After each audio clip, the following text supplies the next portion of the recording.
بسم اللہ الرحمن الرحیم الحمد للہ رب العالمین والعاقبۃ للمتقین والصلاة والسلام علی سید الانبیاء والمرسلین اما بعد فاعوذ باللہ السمیع العلیم من الشیطان الرجیم بسم اللہ الرحمن الرحیم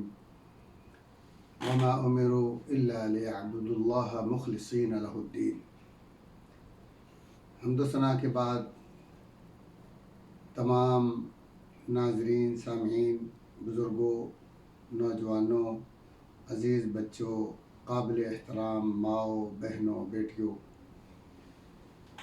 السلام علیکم ورحمۃ اللہ وبرکاتہ۔ آج آپ کے سامنے مدینہ الرسول صلی اللہ علیہ وآلہ وسلم کی مقدس سرزمین سے مخاطب ہوں، اور ہمارے ملک کے اندر اس وقت جو اللہ کے رسول صلی اللہ علیہ وآلہ وسلم کے بارے میں اور اولیاء اللہ کے بارے میں جو جگہ جگہ سے اور مختلف ممبروں سے، مختلف سٹیجوں سے بیانات نشر ہو رہے ہیں، اس سلسلے میں اپنی گزارشات آپ احباب کے سامنے گوش گزار کرنے کی کوشش کر رہا ہوں۔ سب سے پہلے وہ مسائل اب جگہ جگہ سے نشر ہو رہے ہیں جو بالکل عام فہم ہیں، جس کے سمجھانے کے لیے بہت بڑی محنت کی، جد و جہد کی، یا بہت زیادہ دلائل کی ضرورت نہیں تھی، بلکہ یہ چیزیں ایک باشعور انسان بذات خود اس قدرت کے نظام کو دیکھ کر سمجھ سکتا ہے۔ لیکن الحمدللہ اللہ تبارک تعالیٰ نے انسان کو عقل اور شعور عطا فرمایا، اور ایسی اللہ تعالیٰ نے نعمتیں عطا کی ہیں کہ جن کی وجہ سے ہر مسلمان یا ہر انسان اپنے موقف کو پوری دنیا میں نشر کرنے کی صلاحیت رکھتا ہے۔ اس سے ایک تو یہ فائدہ ہوا کہ آسانی ہوئی اپنے ما فی الضمیر کے اظہار کے لیے، اور جو آپ کے پاس علم ہے، جو آپ کے پاس معلومات ہیں، پوری دنیا کے انسانوں تک آپ اسے بآسانی پہنچا سکتے ہیں۔ اس اعتبار سے یہ بڑی خوش عین بات ہے۔ یہ ابھی مشقت بہت کم ہے، پہلے یہ چیزیں میسر نہیں تھیں، لیکن اس کا ایک نقصان دہ پہلو یہ ہے کہ وہ چیزیں جو امت کے لیے گمراہی کا باعث ہیں، امت کے لیے نقصان کا باعث ہیں، اب وہ نشر ہونا شروع ہو گئی۔ اور دوسرا نقصان دہ پہلو اس جدید ٹیکنالوجی کا یہ ہے کہ اس کو جاہل لوگوں نے بھی استعمال کرنا شروع کر دیا ہے۔ بالخصوص بر صغیر پاک و ہند میں کسی قسم کا کوئی کنٹرول نہیں ہے، کوئی کسی کو باز پرس نہیں کر سکتا۔ اتنی زیادہ آزادی ہے، اتنی زیادہ حریت ہے، خصوصاً دین کے بارے میں معلومات فراہم کرنے میں، دین کے بارے میں تبصرہ کرنے میں کوئی کسی قسم کا کوئی ضابطہ، کوئی اصول، کسی قسم کے کوئی قواعد و ضوابط ایسے نہیں ہیں جو اس میڈیا پر یا جو وسائل اتصال ہیں اس پر لاگو کیے جا سکتے ہوں۔ ایک شخص اچھا موبائل لیتا ہے اور اس کے لیے اپنا ایک چھوٹا سا اسٹوڈیو قائم کرتا ہے اور اس میں جو اس کے دل میں آتا ہے وہ پوری دنیا میں نشر کرنا شروع کر دیتا ہے۔ پھر علماء جن کو علم ہوتا ہے جب وہ اس کی اس گفتگو کو سنتے ہیں یا اس کے اس فتوے کو سنتے ہیں جو بالکل قرآن و سنت سے متصادم ہے، شریعت کے بالکل خلاف ہے، جس کا جو ہے وہ شریعت سے کوئی سروکار نہیں ہے، تو جو علماء ربانی ہیں، جو اہل علم ہیں، جن کو اللہ نے رسوخ فی العلم عطا فرمایا ہے، ان کو بڑا افسوس ہوتا ہے، ان کو بڑا دکھ ہوتا ہے، کیونکہ ان کو حلال اور حرام کا علم ہوتا ہے، حق اور باطل کی تمیز ہوتی ہے، تو وہ دیکھتے ہیں کہ یہ جب عام معاشرے میں گفتگو ہوگی، عام لوگ اس کو سنیں گے، تو وہ یقیناً شبہات کے شکار ہوں گے۔ تو آج میں نے مدینۃ الرسول صلی اللہ علیہ وآلہ وسلم کی مقدس سرزمین سے یہ چاہا ہے کہ جو چیزیں اس وقت میڈیا پر گردش کر رہی ہیں اور وہ جھوٹ ہیں اور وہ باطل ہیں سراسر، اس کی مسلمان بھائیوں اور بہنوں کے سامنے نشاندہی کروں اور کوشش کروں کہ اس جھوٹ سے پردہ اٹھایا جائے، اس باطل کی پہچان کروائی جائے، تاکہ یہ مختصر زندگی ہے، اس میں ایک مسلمان پابند ہے کہ وہ آخرت کی پونجی جمع کرے، مرنے سے پہلے اللہ اور اللہ کے رسول صلی اللہ علیہ وآلہ وسلم کے راستے پر چلتے ہوئے اپنی اس زندگی کو ضائع کرنے سے بچائے، موت سے پہلے جیسے کہ اللہ تعالیٰ فرمایا یا ایھا الذین آمنوا اتقوا اللہ ولتنظر نفس ما قدمت لغد، کہ اللہ سے ڈرتے ہوئے مومنوں چیک کر لیں اپنا آخرت کا بیلنس کہ کل کے لیے آپ کے پاس کیا موجود ہے۔ اور اگر ہم ان مسائل میں الجھے رہے اور باطل اور شبہات کا شکار ہو گئے، جن کی وجہ سے ہماری جو نیکیاں ہیں وہ ضائع ہو جائیں، یا جن کی وجہ سے ہم راہ راست سے بھٹک جائیں، یا جن لیکچرز کی وجہ سے یا جن دروس کی وجہ سے یا جن دعات اور مبلغین کی وجہ سے ہم اللہ اور اللہ کے رسول کی تعلیمات سے دور ہو جائیں، تو خدا نخواستہ ہماری زندگی یا یہ وقت روکے گا نہیں۔ وقت بڑا بے لحاظ ہے، اس نے اپنا چلتے رہنا ہے، اس کی سپیڈ میں کمی نہیں آئے گی۔ زندگی وہی ہے جو ہماری گزرتی جا رہی ہے، ہم اگر اس میں کچھ محنت کر رہے ہیں لیکن خدا نخواستہ کتاب و سنت کے عقیدے سے دور ہیں، تو ہمارے لیے بہت بڑا خسارے کا باعث ہے۔ میرے سامنے دو قسم کے ناظرین اور سامعین جن سے میں مخاطب ہوں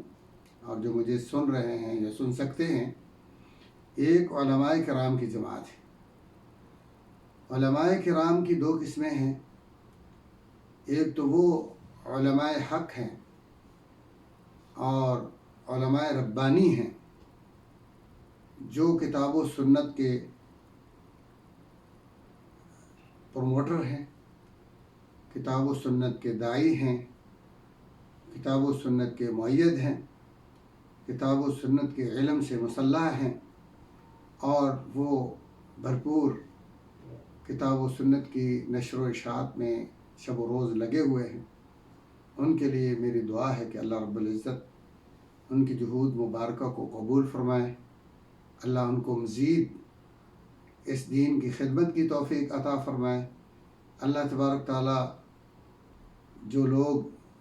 ان کے وعظ کو، ان کے خطابات کو، ان کی دروس کو سنتے ہیں، اللہ انہیں عمل کی توفیق عطا فرمائے۔ اور دوسری قسم علماء کی وہ ہے کہ جن کے بارے میں اللہ تعالیٰ نے قرآن مجید میں فار ایگزامپل پہلے علماء کی نشاندہی کرتے ہوئے فرمایا ہے کہ کچھ علماء پہلی امتوں میں بنی اسرائیل میں عیسائیوں اور یہودیوں میں وہ بھی علماء تھے،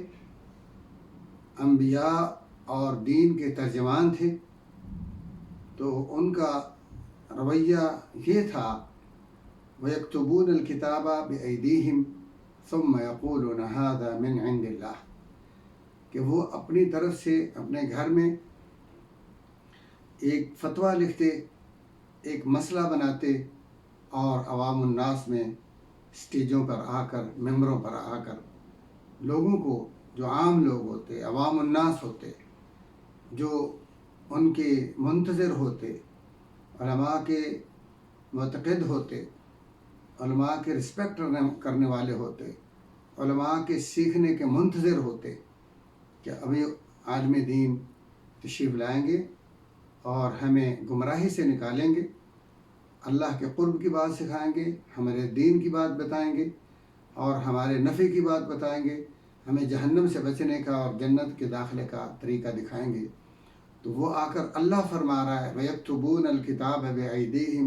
ثُمَّ يَقُولُونَ هَذَا مِنْ عِنْدِ اللَّهِ، لکھتے خود، گھڑتے خود،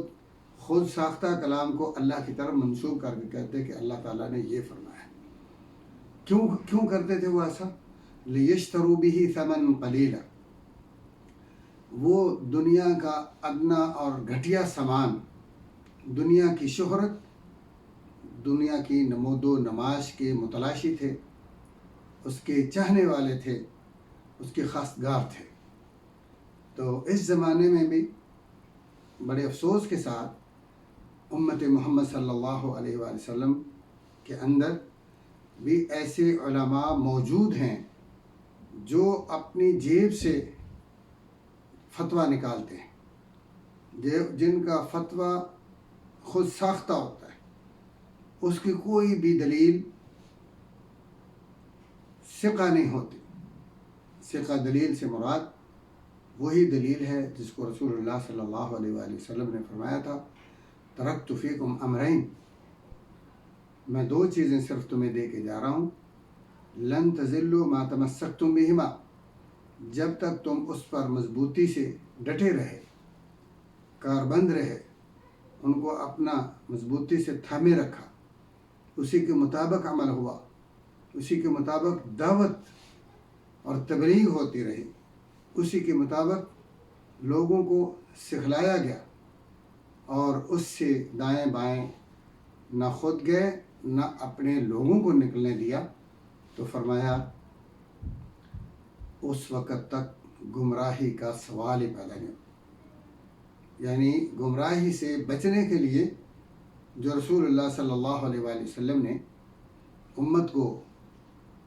گرانٹر چیز دی ہے وہ دو چیزیں ہیں، فرمایا کتاب اللہ و سنتی، قرآن مجید،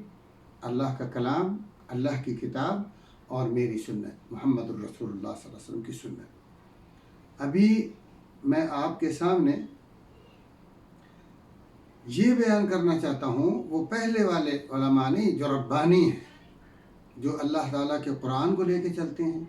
جو نبی صلی اللہ علیہ وآلہ وسلم کے فرمان کو پیش کرتے ہیں، وہ تو ان کے لیے آفرین ہے، ان کے لیے دعا ہے، ان کو سلام ہے، اور ان کے لیے اللہ تعالیٰ کی رحمتوں، اللہ کی تائید، اللہ کی نصرت کی دعا ہے، اور وہ برکت ہیں، وہ خیر ہیں، انہی کی وجہ سے اللہ تعالیٰ کی رحمتوں کا نزول ہوتا ہے۔ لیکن جو علماء سو ہیں، جو شبہات کا یا شہوات کے شکار ہو چکے ہیں، یا جو دنیا کی نمود و نمائش کے چاہنے والے ہیں، یا وہ لوگ جو صرف بالادستی چاہتے ہیں، یا صرف لوگوں کو کسی نہ کسی وجہ سے جھوٹے، بناوٹی، من گڑت دلال کے ساتھ اپنی جیت چاہتے ہیں، اور مد مقابل کو اپنے ماحول میں، اپنے معتقدین میں، اپنے مقتدیوں میں، اپنی مساجد میں اور اپنے مدارس میں جھوٹا ثابت کر کے ان کو نیچا دکھا کر واہ واہ اور ان کی جو ہے وہ عشیر بات چاہتے ہیں، حالانکہ یہ دین اللہ کا ہے، اسے پہنچایا ہے رسول اللہ صلی اللہ علیہ وآلہ وسلم نے، ہم سب اس کے فالور ہیں، ہم اس دین پر عمل پیرا ہونے والے ہیں۔ یہ دین اس اللہ کا ہے جس نے یہ واضح کہا هو الذی ارسل رسولہ بالہدی ودین الحق لیظہرہ علی الدین کلہ، کہ اس دین حق کو اللہ تعالیٰ نے اپنی قدرت کاملہ سے تمام ادیان پر غالب کر کے رہنا ہے۔ پیارے پیغمبر کی آمد صرف کوئی ایسے نہیں تھی بیکار، نعوذ باللہ من ذالک، یا فضول کہ آپ کی جہود اور آپ کی محنتیں ضائع ہو جائیں، نہیں، اللہ تعالیٰ کے پیارے پیغمبر کی ہر بات، ہر سنت، ہر طریقہ اور آپ کا ہر نمونہ اللہ تعالیٰ ضرور بر ضرور ایک نہ ایک دن پوری دنیا میں غالب کر کے چھوڑے گا۔ لیکن افسوس اس وقت ہوتا ہے کہ جب علماء یا علماء کی طرف منسوب، کیونکہ علماء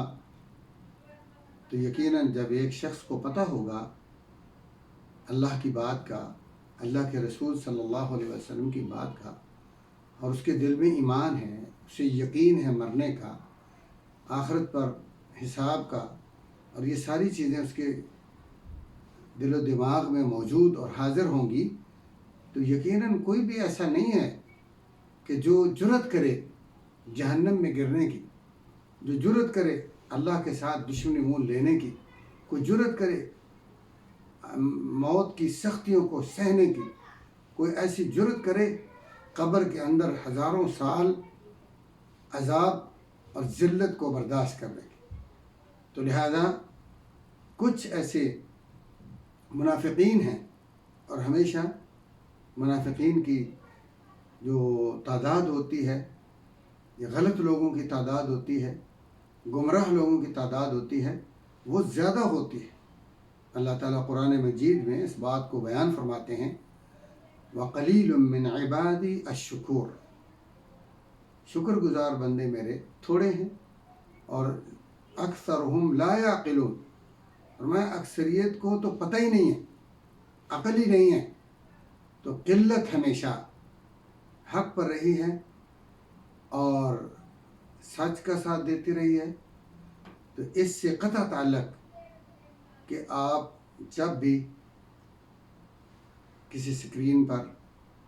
یا کسی وسیلہ اتصال پر کوئی خطاب سنتے ہیں، کوئی تقریر سنتے ہیں، تو اس میں اس کے فالور زیادہ ہیں یا تھوڑے ہیں، ہمیں اس سے کوئی سروکار نہیں ہونا چاہیے۔ ہمیں سروکار اس سے ہونا چاہیے کہ بولنے والا، کہنے والا کس کی بات نقل کر رہا ہے۔ اگر تو رسول اللہ صلی اللہ علیہ وآلہ وسلم کے اس فرمان کی روشنی میں جب آپ نے امت کو گمراہی سے بچانے کے لیے ہمدردی کرتے ہوئے فرمایا، ترکت فیکم امرین لن تضلوا ما تمسکتم بہما کتاب اللہ و سنتی، دو چیزیں چھوڑ کے جا رہا ہوں، قرآن، سنت مصطفیٰ صلی اللہ علیہ وآلہ وسلم، انہی کے ارد گرد جب تک گھومتے رہو گے، انہیں بطور دلیل پیش کرو گے، انہیں سے استدلال کرو گے، اسی کے ساتھ لوگوں کو دعوت دو گے، اسی کے ذریعے لوگوں کو جو ہے سکھاؤ گے، فرمایا گمراہی کا سوال ہی پیدا نہیں ہوتا۔ لیکن اس کے علاوہ جتنے بھی ذرائع ہیں علم کے اور تبلیغ کے، رہنمائی کے، اگر وہ ان دو چیزوں کے ساتھ متصادم ہوں خدا نخواستہ، تو پھر ان کو ساتھ سلام۔ ہمارے وہ رہبر نہیں ہیں، ہمارے وہ لیڈر نہیں ہیں، ہمارے وہ قائد نہیں ہیں، ہمارے قائد محمد الرسول اللہ صلی اللہ علیہ وسلم ہیں، ہمارے رہبر، ہمارے رہنما جناب محمد الرسول اللہ صلی اللہ علیہ وآلہ وسلم ہیں، ہمارے نبی، ہمارے رسول اللہ تعالیٰ کی طرف سے منتخب وہ پیارے پیغمبر جناب محمد الرسول اللہ صلی اللہ علیہ وسلم۔ کلمے کے دو حصے ہیں، ایک میں لا الہ الا اللہ محمد الرسول اللہ، اشہد ان لا الہ الا اللہ وحدہ لا شریک لہ واشہد ان محمد الرسول اللہ۔ ایک میں اللہ کی الوہیت ہے، اللہ کی ربوبیت ہے، اور دوسرے میں محمد الرسول اللہ صلی اللہ علیہ وسلم کی رسالت و نبوت ہے۔ واضح بات ہے۔ اب ان دونوں کو آپس میں نہ تو ٹکرایا جا سکتا ہے اور نہ ہی دونوں کو آپس میں گڈ بن کیا جا سکتا، نہ ہی آپس میں دونوں کو برابر کیا جا سکتا، کیونکہ اصل ذات وہ اللہ کی ہے، اصل چیز الہ ہے، اصل چیز معبود ہے، کیونکہ وہی پوری کائنات کا خالق مالک ہے۔ اللہ نے ہم سب کو بنایا، بنانے کے بعد ہماری رہنمائی کے لیے، راہ راست دکھانے کے لیے، اپنا تعارف کروانے کے لیے، اپنی رضا اور اپنی خوشنودی کے اعمال کی نشاندہی کرنے کے لیے ہمارے لیے رحمت للعالمین جناب محمد رسول اللہ صلی اللہ علیہ وآلہ وسلم جیسے ہمدرد نبی کا انتخاب فرمایا، اور یہ بھی کہا لقد کان لکم فی رسول اللہ اسوۃ حسنہ۔ یہ رسول پیغمبر صلی اللہ علیہ وآلہ وسلم کی ذات آپ کے لیے بہترین نمونہ ہے۔ آپ کے ہوتے ہوئے کسی اور ہستی کو نمونہ نہیں بنایا۔ پہلے بھی پیغمبر ہو چکے، ابراہیم علیہ السلام ہیں، اسماعیل علیہ السلام ہیں، عیسیٰ علیہ السلام، موسیٰ علیہ السلام، نوح علیہ السلام، آدم علیہ السلام۔ کسی پیغمبر کو بھی ہمارے لیے، اس آخری امت کے لیے نمونہ نہیں بنایا۔ چیزیں کہ انسان نبیوں کو تو نمونہ نہیں مانتا سوائے پیارے پیغمبر صلی اللہ علیہ وآلہ وسلم کے، اور امتیوں سے نمونے آنے شروع ہو گئے۔ کسی نے کسی شخص کو نمونہ بنایا، کسی نے کسی کو اپنے ان کے لقب رکھے، ان کے نام رکھے، ان کی تعریفیں کی اور ان کے صفات ذکر کیے، ان کے علم کے مراتب ذکر کیے، ان کی جہود کو ذکر کیا، ان کی محنتوں کو ذکر کر کے انہیں کو اسوہ بنا کر امت کے سامنے پیش کر دیا۔ حالانکہ اللہ تعالیٰ کا فیصلہ، اللہ کی مرضی صرف ایک ہے، لقد کان لکم فی رسول اللہ اسوۃ حسنہ۔ حالانکہ پوری امت کے جتنے بھی اسلاف، اکابر، صحابہ، تابعین، تبع تابعین، محدثین، فقہاء اعظام، وہ سب کے لیے نمونہ صرف ایک ہی ہستی ہیں، اور وہ ہیں جناب محمد الرسول اللہ صلی اللہ علیہ وسلم۔ ہمارا دین متحد ہوتا ہے ان دو چیزوں پر، پوری دنیا کا اتحاد ہو سکتا ہے قرآن اور پیارے پیغمبر جناب محمد الرسول اللہ صلی اللہ علیہ وسلم کی سنت پر، اور اس سے زیادہ ہمیں دین نہیں چاہیے۔ جتنی مرضی جدت آ جائے، جتنی مرضی ہم ترقی کے منازل کو طے کر لیں، ہمیں کسی سے مرعوب ہونے کی ضرورت نہیں ہے۔ یہ ہمارے لیے نمونہ نہیں ہے۔ یہ دنیا کی ترقی جہاں بھی پہنچ جائے، دین جس قسم کا، جس درجے کا پیارے پیغمبر جناب محمد الرسول اللہ صلی اللہ علیہ وآلہ وسلم کے مبارک زمانے میں تھا، آپ کے سنہری دور میں تھا، وہ ممکن ہے اس میں لوگوں کے ہماری غلطیوں اور ہماری کم مائگیوں کی وجہ سے، ہمارے کم علمی کی وجہ سے، ہمارے ضعف ایمانی کی وجہ سے اس میں کمزوری آ سکتی ہے، اور اس میں اضافہ نہیں ہو سکتا۔ اللہ کے رسول صلی اللہ علیہ وسلم نے فرمایا خیر القرون قرنی ثم الذین یلونہم ثم الذین یلونہم۔ سب سے بہترین دین کا زمانہ اور دین کی دعوت، دین پر عمل پیرا ہونا، اس کے ساتھ چمٹے رہنا، دین کے مطابق زندگیوں کو ڈھالنا، اس دین کے مطابق عبادت کرنا، دین کی وجہ سے اللہ کا قرب، اللہ کی عبادت۔ فرمایا جیسے میرے زمانے میں ہے ایسا آنے والے زمانوں میں ممکن نہیں ہے۔ تو اس لیے سامعین، ناظرین، بھائیوں، آج کے دور میں جو بھی عالم کوئی بھی ہے، کسی ملک سے بھی ہو، اس سے ہمیں نہ اس کی ذات سے کوئی ہمیں سروکار ہے، نہ اس کی یعنی ملک سے ہمیں سروکار ہے، نہ اس کی خدمات سے ہمیں سروکار ہے۔ ہمیں صرف ایک چیز اس سے درکار ہے کہ وہ ہمیں جو تعارف کرواتا ہے، جو تعلیم دیتا ہے، وہ کس کی ہے۔ اگر تو اللہ کی بات ہے، علی الراس والعین، قرآن کی ہے، کلام اللہ کی تعلیم ہے، علی الراس والعین۔ اسی طرح اگر اس کی بات رسول اللہ صلی اللہ علیہ وآلہ وسلم کی حدیث شریف ہے، آپ صلی اللہ علیہ وآلہ وسلم کی صحیح سنت ہے، علی الراس والعین، ہمارا کوئی اختلاف نہیں۔ ہم ایسے عالم کی شکر گزار ہوں، اس کے لیے نصرت کی، تائید کی، اس کے لیے دعا کریں۔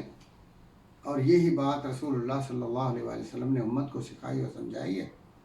آپ کو پتہ ہے کہ ایک دفعہ ابو ہریرہ رضی اللہ تعالی عنہ جب سامان کے پہرے دار تھے تو 3 رات ایک چور آتا ہے، اور آپ پہرے پر مامور ہیں، اور آپ کو بتایا گیا ہے کہ چور آئے گا، اور انہوں نے واقعہ ہی اپنی ذمہ داری کو ادا کیا، پوری طرح الرٹ رہے، بغیر کسی لاپرواہی، سستی کے ذمہ داری کو ادا کیا، اور 3 رات اس چور کو پکڑا۔ پہلے 2 رات منت سماجت کی اور چھوڑ دیا، ترس کیا۔ تیسری رات کہا کہ آج میں اللہ کے رسول صلی اللہ علیہ وسلم کی عدالت میں تمہیں پیش کروں، آپ کو سزا ہوگی، جو آپ نے چوری کی ہے اس کی سزا اللہ کے نبی صلی اللہ علیہ وآلہ وسلم کی عدالت میں آپ کو سننا پڑے گی۔ اس شخص نے کہا میں تمہیں ایک مسئلہ بتاتا ہوں، اگر تم مجھے وعدہ کرو کہ مجھے چھوڑ دو گے تو ایسا مسئلہ ہے، ایسا وظیفہ ہے، ایسا ورد ہے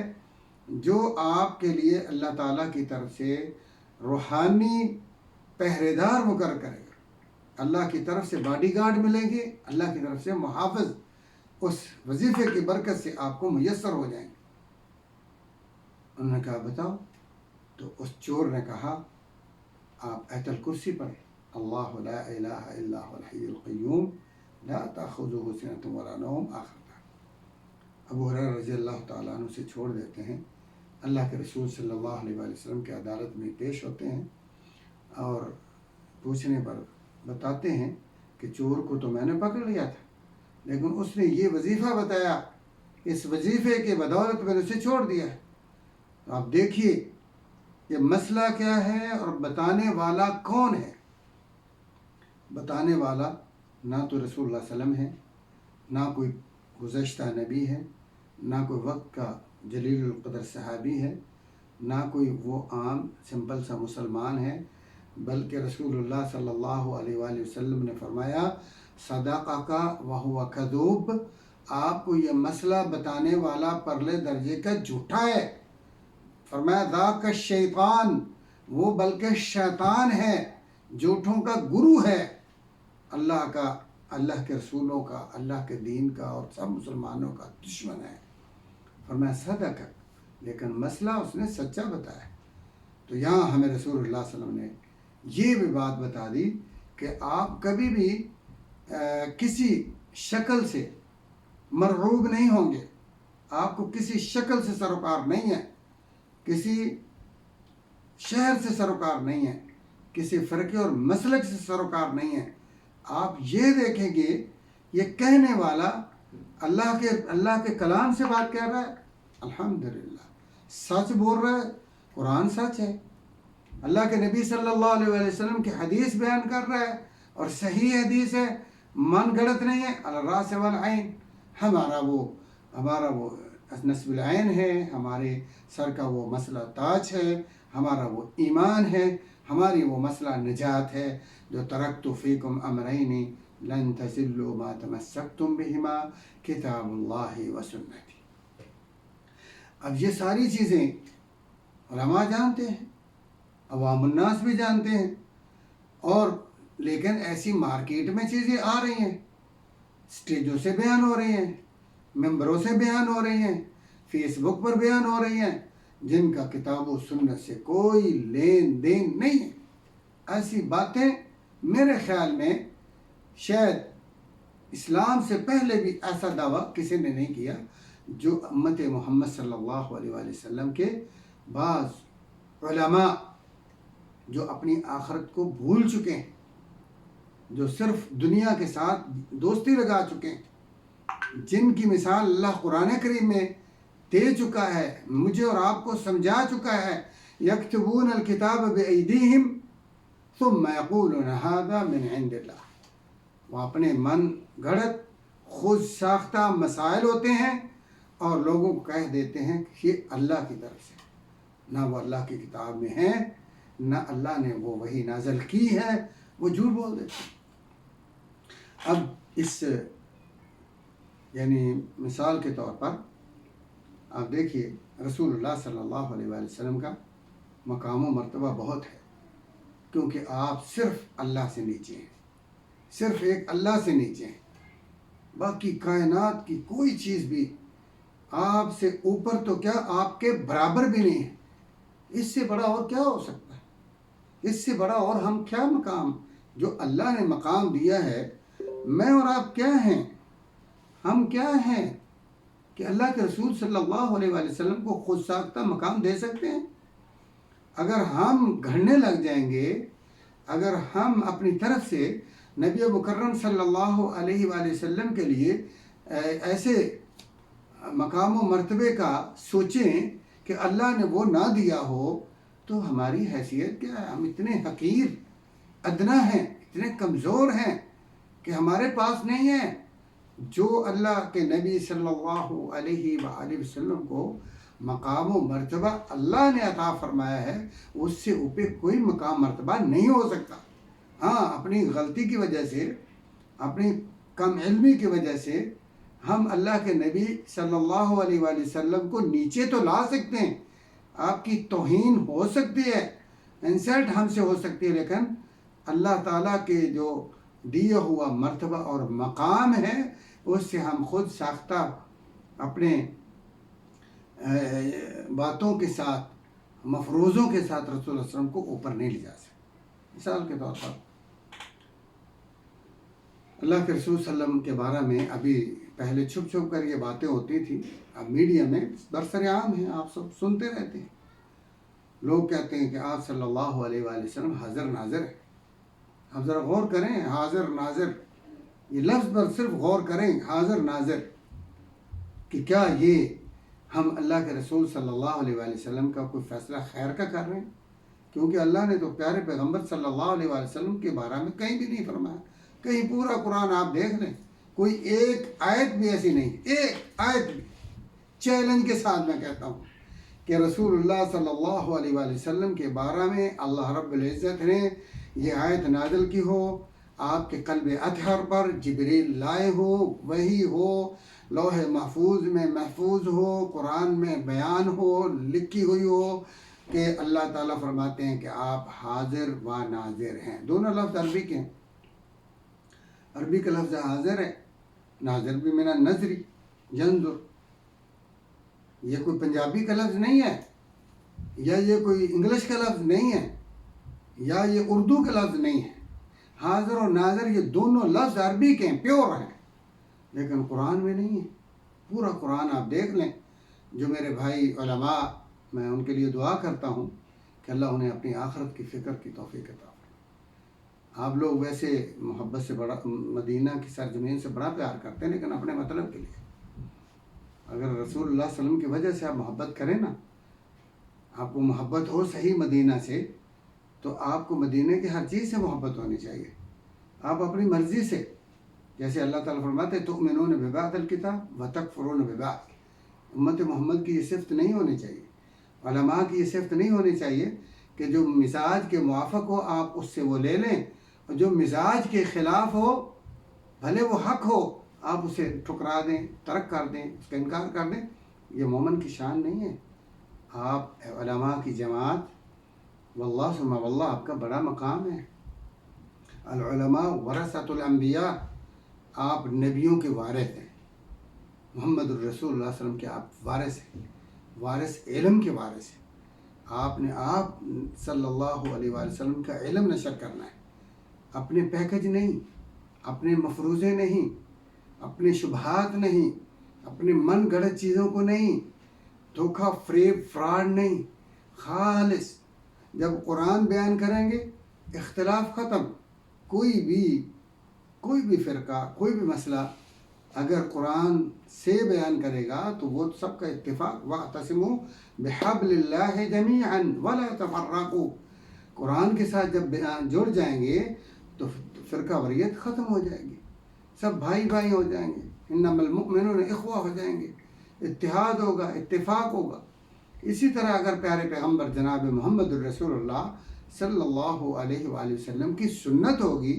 حدیث بیان کریں گے تو خلاص پورے علماء امت متحد، اور ان کے آگے فالور بھی متحد ہو جائیں گے۔ جب علماء متحد ہوں گے تو آپ مدینہ سے اگر محبت کرتے ہیں، آپ یہ دعویٰ کرتے ہیں کہ مدینہ کی مٹی بڑی پاکیزہ ہے، بڑی شفا والی ہے، اور بڑی شاندار ہے، بڑی برکت والی ہے، اور اس کے لیے زور بھی لگاتے ہیں کہ اللہ کے رسول صلی اللہ علیہ وسلم نے مٹی کو جو ہے وہ اپنے لعاب دہن سے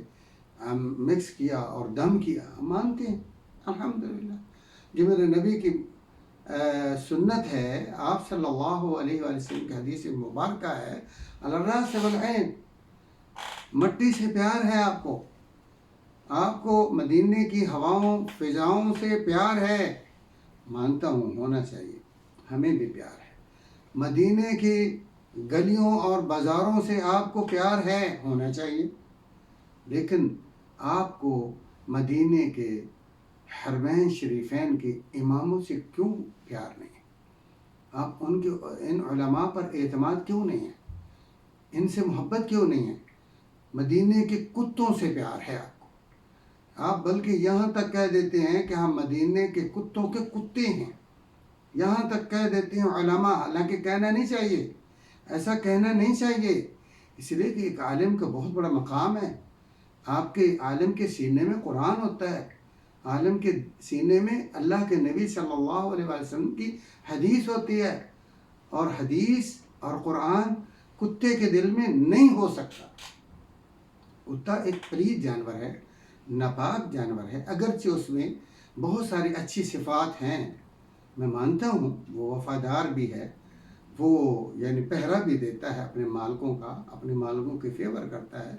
کتوں میں بڑے بڑے جو ہے وہ نسلدار کتے ہوتے ہیں، لیکن کتا کتا ہے، اس کا جھوٹا پلید ہے۔ اللہ کے رسول صلی اللہ علیہ وآلہ وسلم نے اپنے مبارک حجرے سے اس وقت کتے کو ڈھونڈ کر نکالا جب جبریل رحمت کا فرشتہ اندر گھس نہیں رہا ہے۔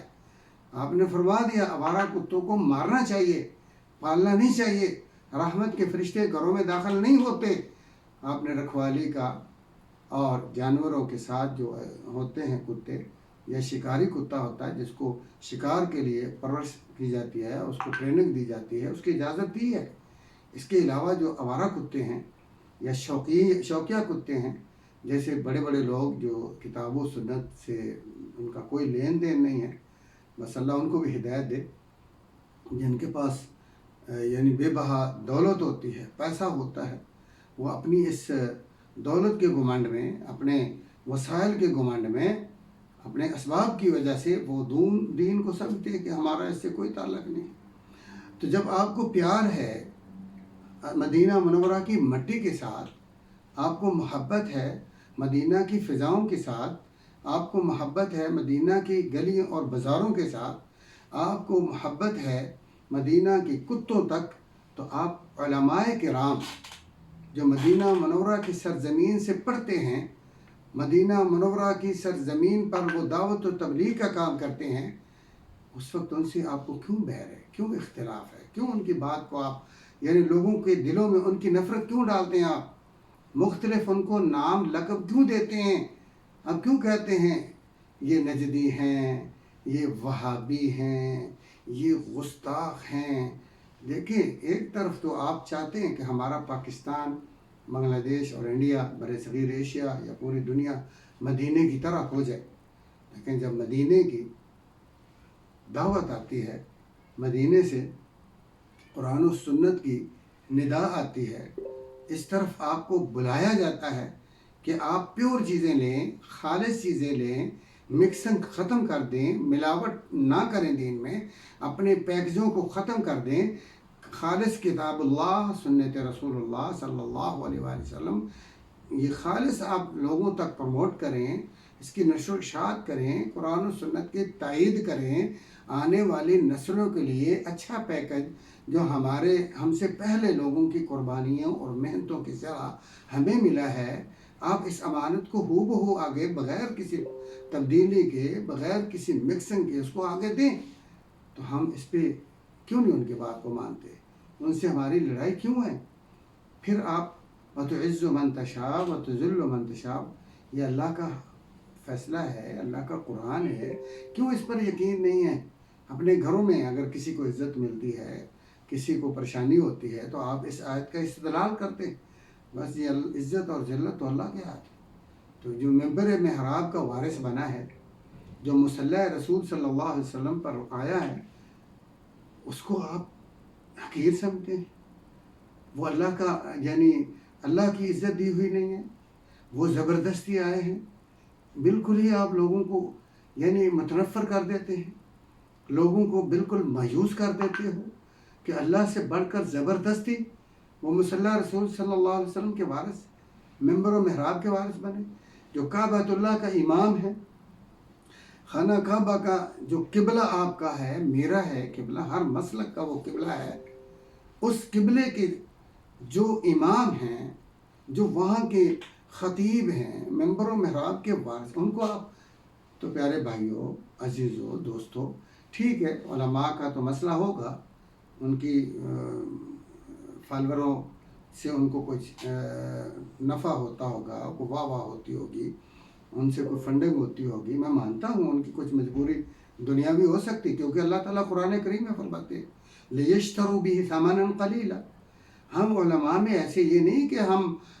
ان جو علماء جو پہلی امتوں کے تھے ان سے زیادہ کوئی افضل ہیں،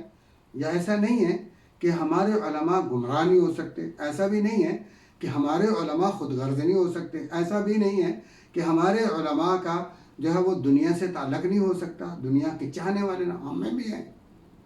اگر پہلی امتوں میں ایسے نمونے آئے ہیں اور اللہ ان کے بارے میں کہہ رہا ہے یکتبون الکتاب بأیدیہم ثم یقولون ھذا من عند اللہ، کہ اپنا لکھا ہوا خود ساختہ بیان، اپنا ذاتی فتویٰ منسوب کرتے اللہ کی طرف۔ تو ابھی بھی علماء ہیں، اب نفاق بڑھ گیا ہے، اب غداری بڑھ گئی ہے، دنیا داری سے محبت بڑھ چکی ہے، ہمیں ماننا پڑے گا، دنیا کا لالچ آخرت کے لالچ سے بڑھ چکا ہے، لیکن تھوڑے علماء ہیں جو قربانی دے رہے ہیں، جو حق کے ساتھ چمٹے ہوئے ہیں، الحمدللہ، انکار نہیں میں کرتا،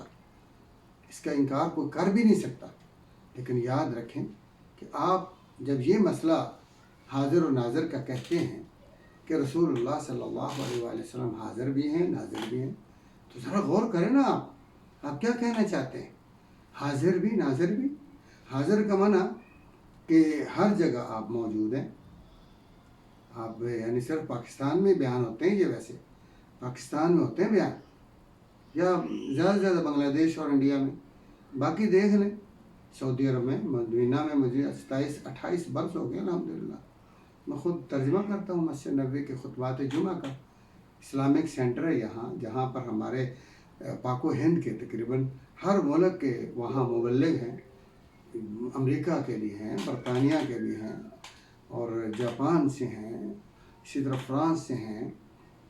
مالدیپ سے ہیں، انڈیا سے ہیں، پاکستان سے ہیں، اور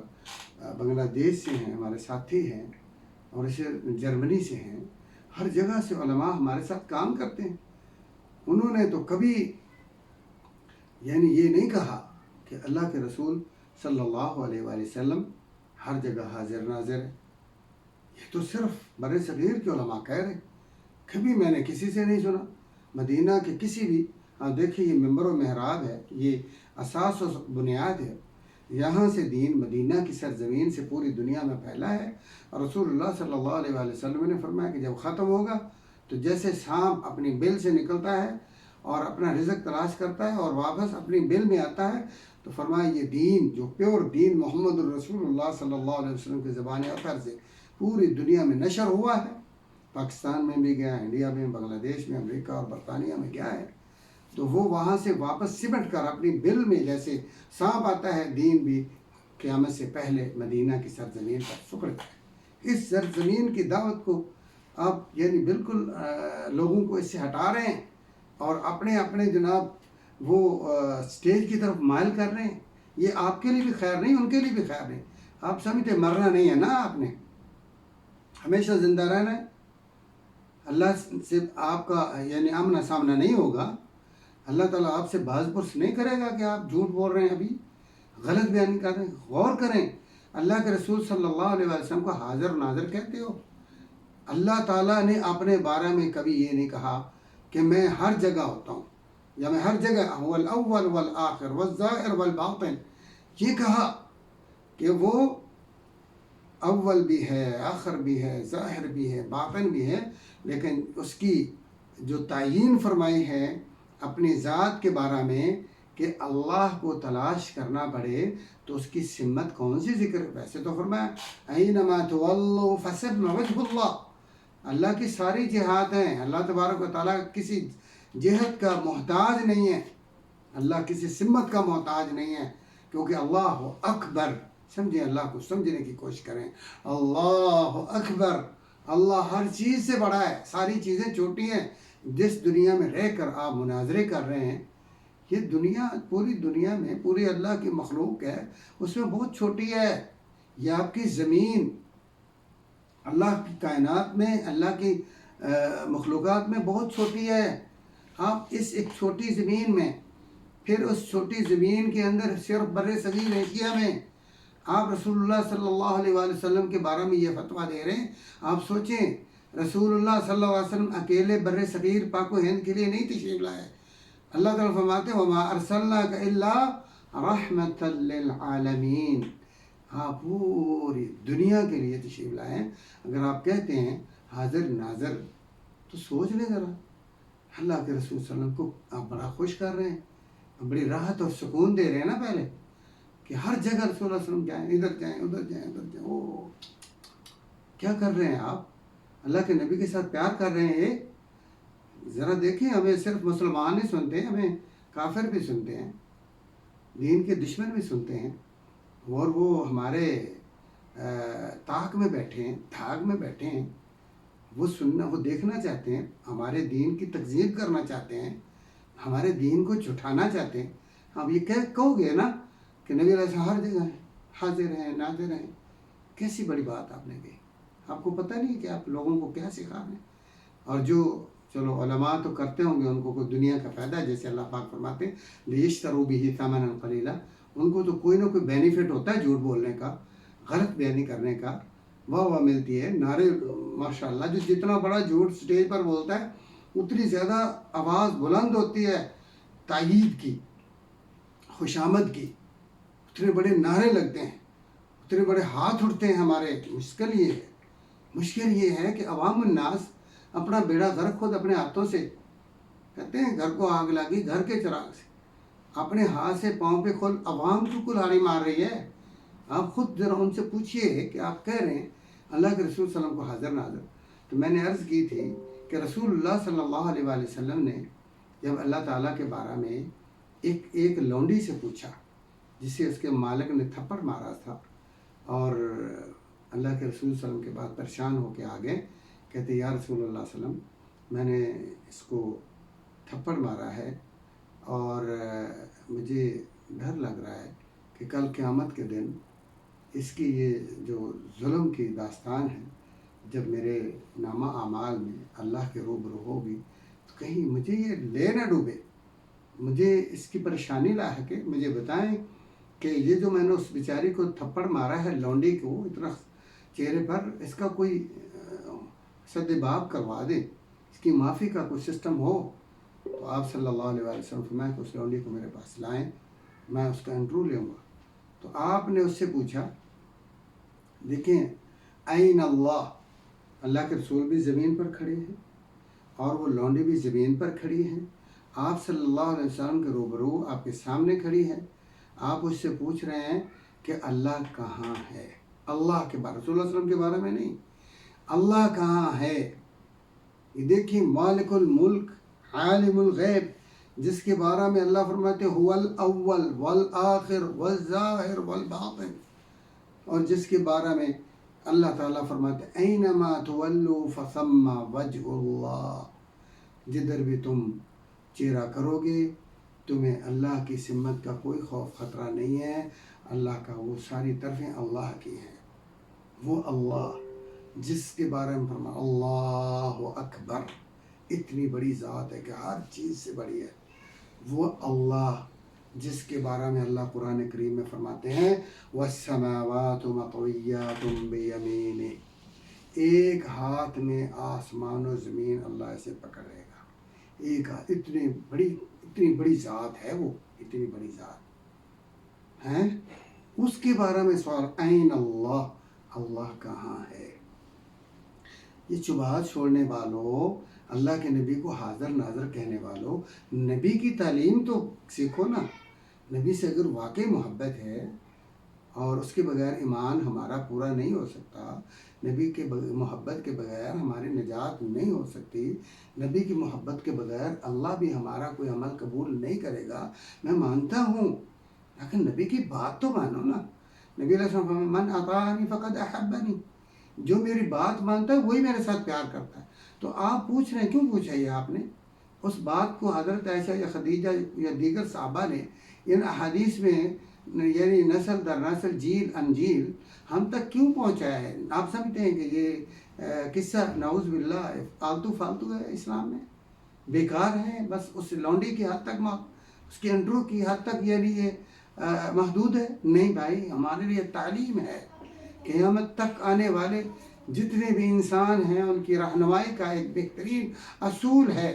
اور علماء دین نے، علماء امت نے، جو بڑے بڑے فقہا ہوئے ہیں، اس کو ایک قاعدے کے طور پر جو ہے استعمال کیا، فقہاء امت نے،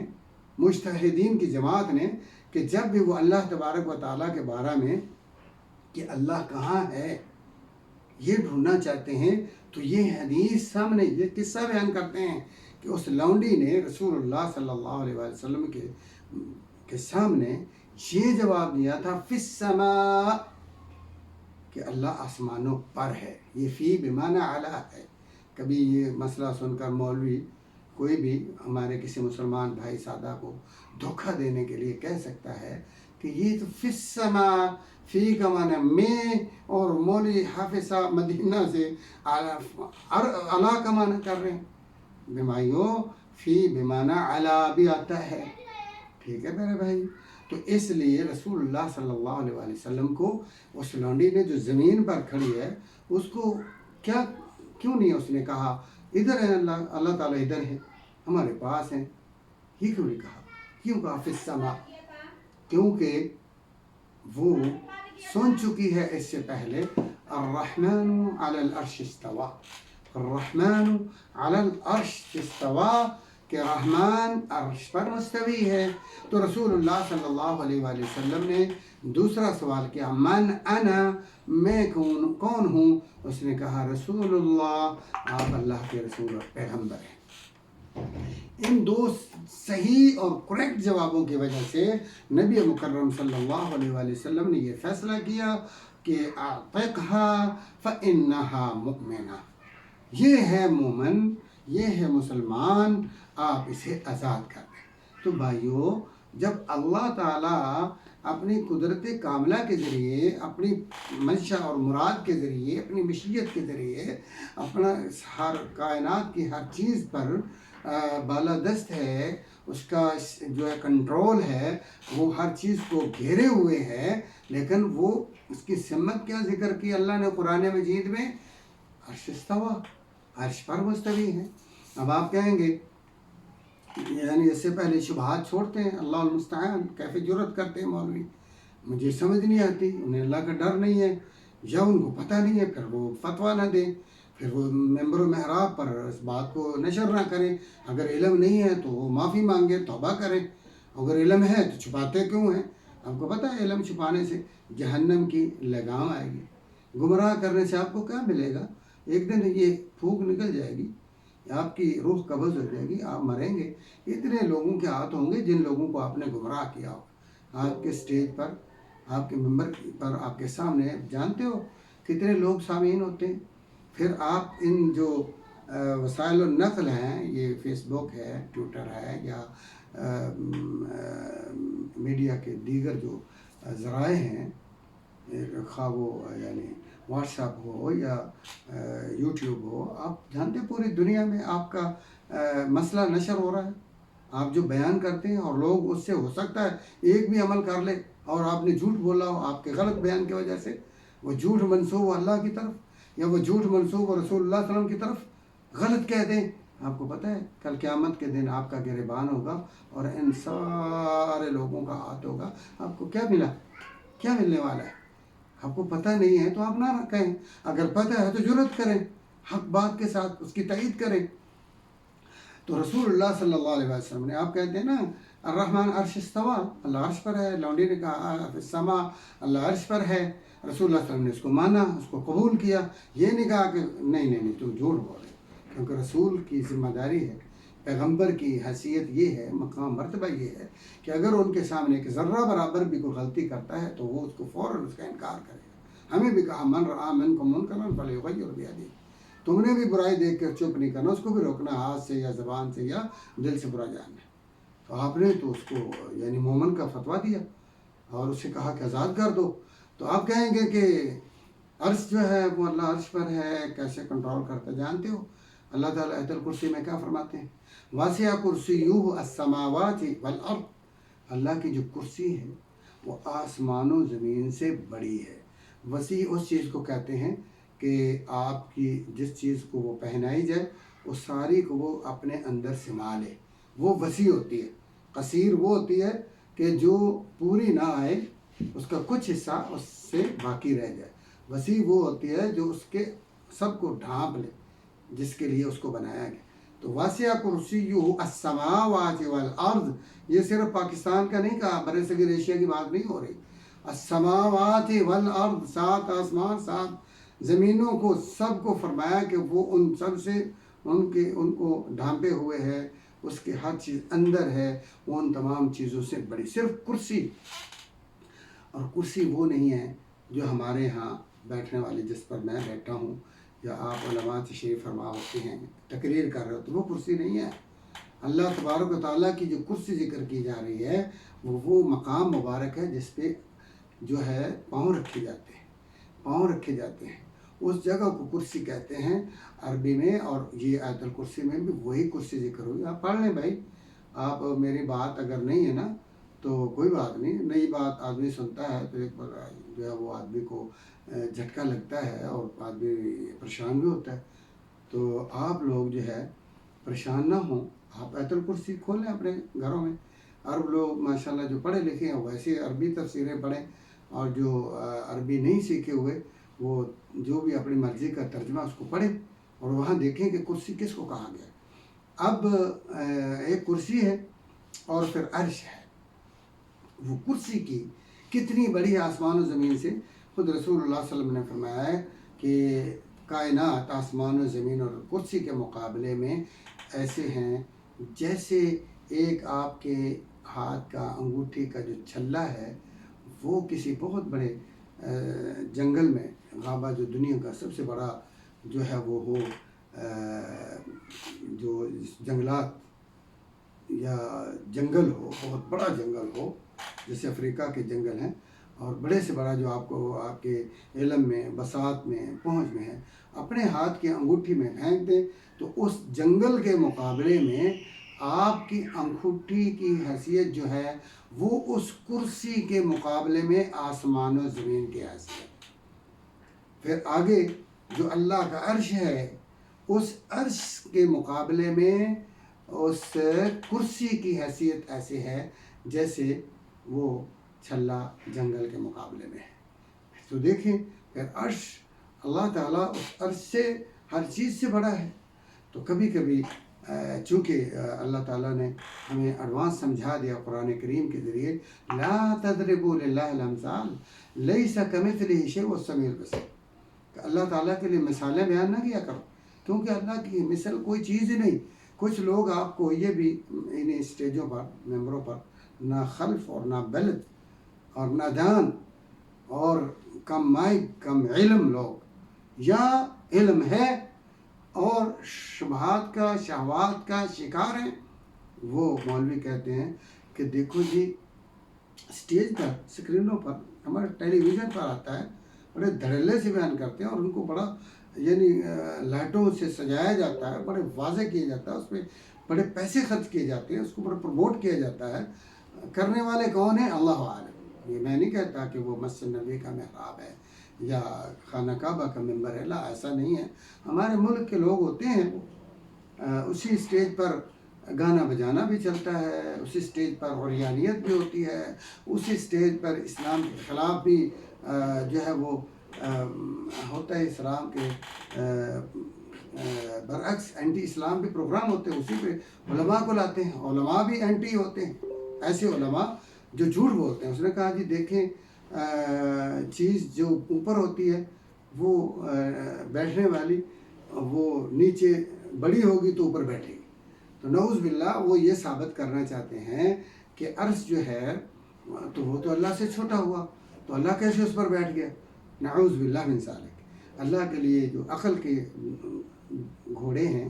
وہ دوڑانے سے اپنے ہی ستیہ ناش ہوگا. اللہ کو اس چھوٹی سی عقل سے، یہ جو ہماری ادنا سی عقل ہے، جس کو بیچاری کو یہ پتہ نہیں ہے کہ اس کے دماغ میں جو سر میں درد ہے تو یہ درد کی وجہ کیا ہے.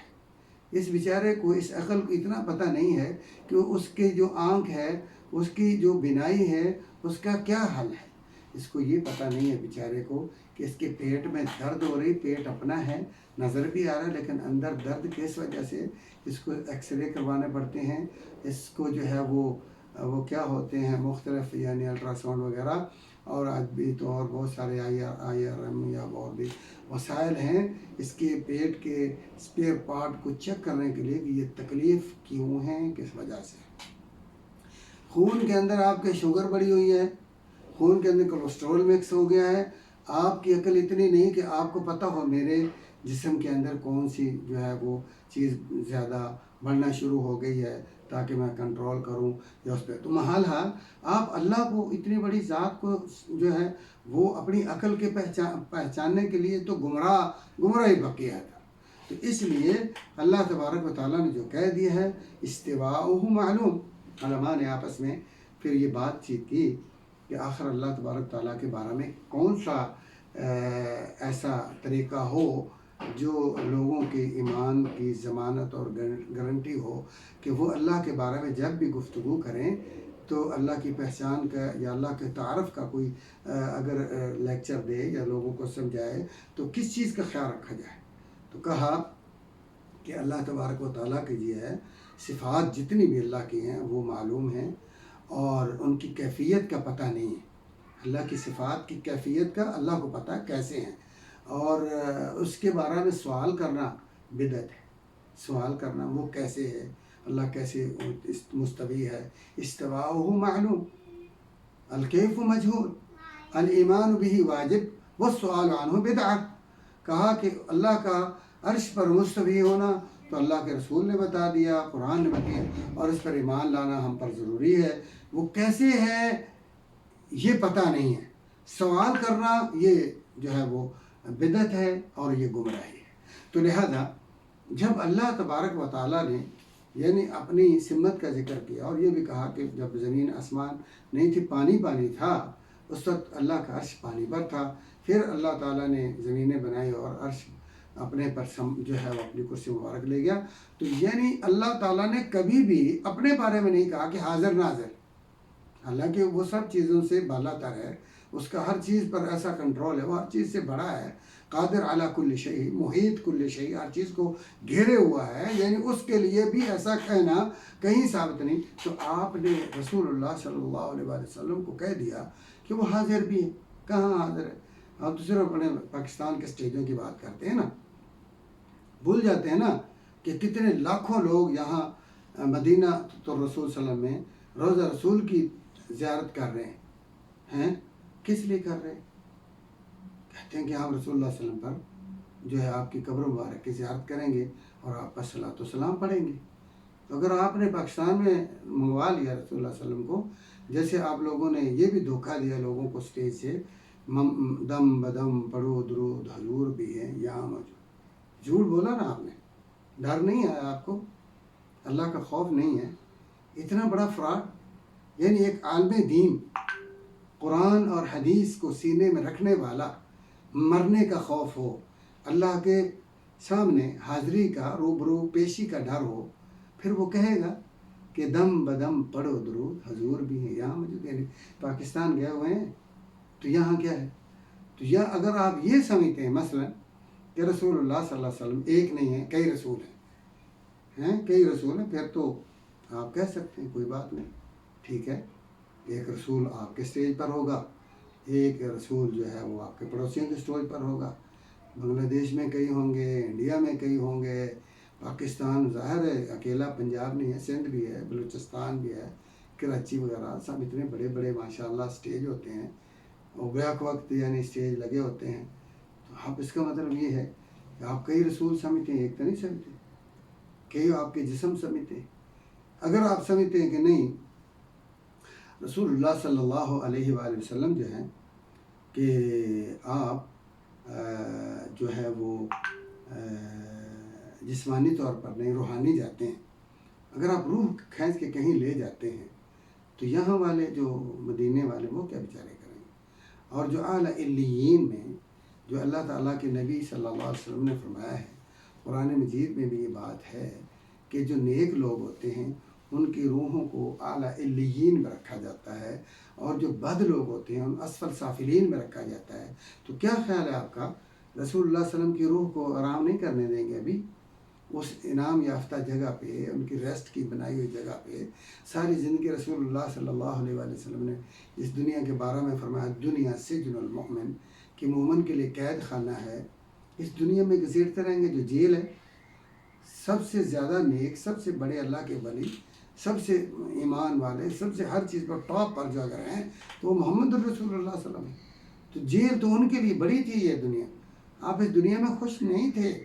اب کیوں واپس ان کو گھسیٹنا چاہتے ہیں؟ کیوں جھوٹ بول رہے ہو؟ کیوں رسول اللہ صلی اللہ علیہ وسلم کے یعنی کو بے آرام کرنا چاہتے ہیں؟ کیوں آپ کے آرام میں خلل ڈالنا چاہتے ہیں؟ رسول اللہ صلی اللہ علیہ وسلم جب اپنی بیٹی کو آخری وقت میں ملتے ہیں تو ان کو اشارہ کیا تو کان میں کچھ بتایا تو وہ رونے لگی، پھر کان میں کچھ بتایا تو وہ مسکرانے لگی یا خوش ہو گئی۔ تو حضرت عائشہ رضی اللہ تعالیٰ عنہ پوچھتی بیٹا فاطمہ کیا کہا تھا؟ پہلے روئی پھر ہنسی، تو کہا پہلے مجھے کہا کہ میں اب تم سے جدا ہو رہا ہوں، اور میں رونے لگ گئی۔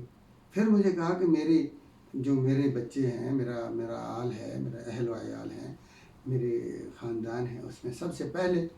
آپ مجھے ملیں گے۔ یعنی آپ ادھر جا رہی ہیں، فاطمہ کو یہ نہیں کہا کہ میں کوئی بات نہیں بس آپ میں جیسے ہمارے بھائی کہتے ہیں دم بدم پڑھو درود حضور ہیں یا مجھے یہ نہیں کہا بیٹا کہ اسی طرح میں آپ کے پاس حجرے میں آ جاؤں گا، بس تھوڑا سا یعنی کاروائی ڈال لوں، یہ تو نہیں کہا۔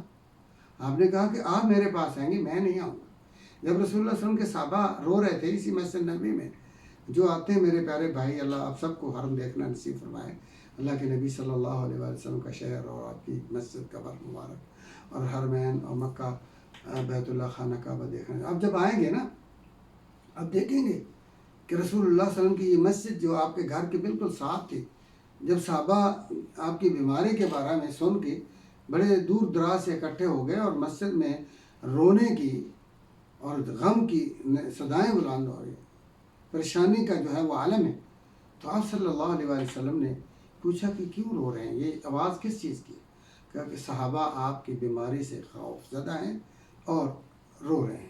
کہ آپ کی وہ بار بار پوچھتے ہیں اب کیا حال ہے رسول اللہ صلی اللہ علیہ وسلم کا، طبیعت کیسی ہے رسول اللہ صلی اللہ علیہ وسلم کی، کوئی افاقہ ہوا ہے، کوئی آپ کا بخار کم ہوا ہے، کوئی آپ کی جو ہے صحت جو ہے بروئے آپ کی بروئے صحت ہوئی ہے یا نہیں ہوئی؟ تو ان کو یہی بتایا جاتا کہ نہیں ابھی تک رسول اللہ صلی اللہ علیہ وسلم کی طبیعت ویسے ہی ہے، اور مزید جو ہے آپ علیل اور مزید آپ ضعف اور کمزوری کی طرف ہو رہے ہیں، آپ جو ہے نا اس میں کوئی بہتری نہیں آ رہی۔ تو جب یہ کہا تو اللہ کے رسول صلی اللہ علیہ وسلم نے فرمایا مجھے سہارا دو، میں ذرا ان سے اپنے جوانوں سے، اپنے پیاروں سے اور اپنے جانثاروں سے مخاطب ہونا چاہتا ہوں، اسے کوئی حوصلہ دینا چاہتا ہوں۔ تو آپ صلی اللہ علیہ وسلم کو سہارا دے کے کھڑا کیا، تو آپ نے مسجد نبی صلی اللہ علیہ وآلہ وسلم کی طرف چہرہ انور ظاہر کیا اور صحابہ نے دیدار کیا۔ آپ جانتے ہو مخاطب ہو کے رسول اللہ صلی اللہ علیہ وسلم نے کیا فرمایا تھا؟ آپ نے فرمایا تھا میرے صحابہ، میری امت کے لوگوں، کیا آپ یہ سمجھتے ہیں کہ میرے اور آپ کے جمع اور اکٹھا رہنے کا یہ دنیا ہے؟ نہیں نہیں نہیں، ہم نے ہمہ وقت یہاں اکٹھے نہیں رہنا، میں جا رہا ہوں، تم میرے پیچھے آؤ گے، جنت میں اکٹھے ہوں گے۔ بھائیو کیا ہو گیا آپ لوگوں کو؟ کیا ہو گیا آپ لوگوں؟ کیوں جھوٹ بولتے ہو؟ کیوں اپنی آخرت خراب کرتے ہو؟ کیا ملے گا آپ کو؟ اگر آپ جیت بھی جاتے ہیں، فرض کرو کسی مناظرے میں یا کسی لیکچر میں آپ کو لائقات مل جاتے ہیں، واہ واہ واہ لوگ کریں گے، تو کیا ملے گا آپ کو؟ کیا ملے گا؟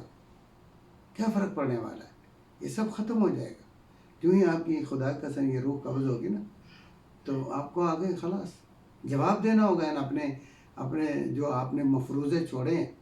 جو آپ نے جھوٹ بولے ہوں گے، جو آپ نے بہتان بازی کی ہوگی، تو آپ کو فرق پڑے گا، بڑا فرق پڑے گا۔ دنیا تو ختم ہو جانی ہے،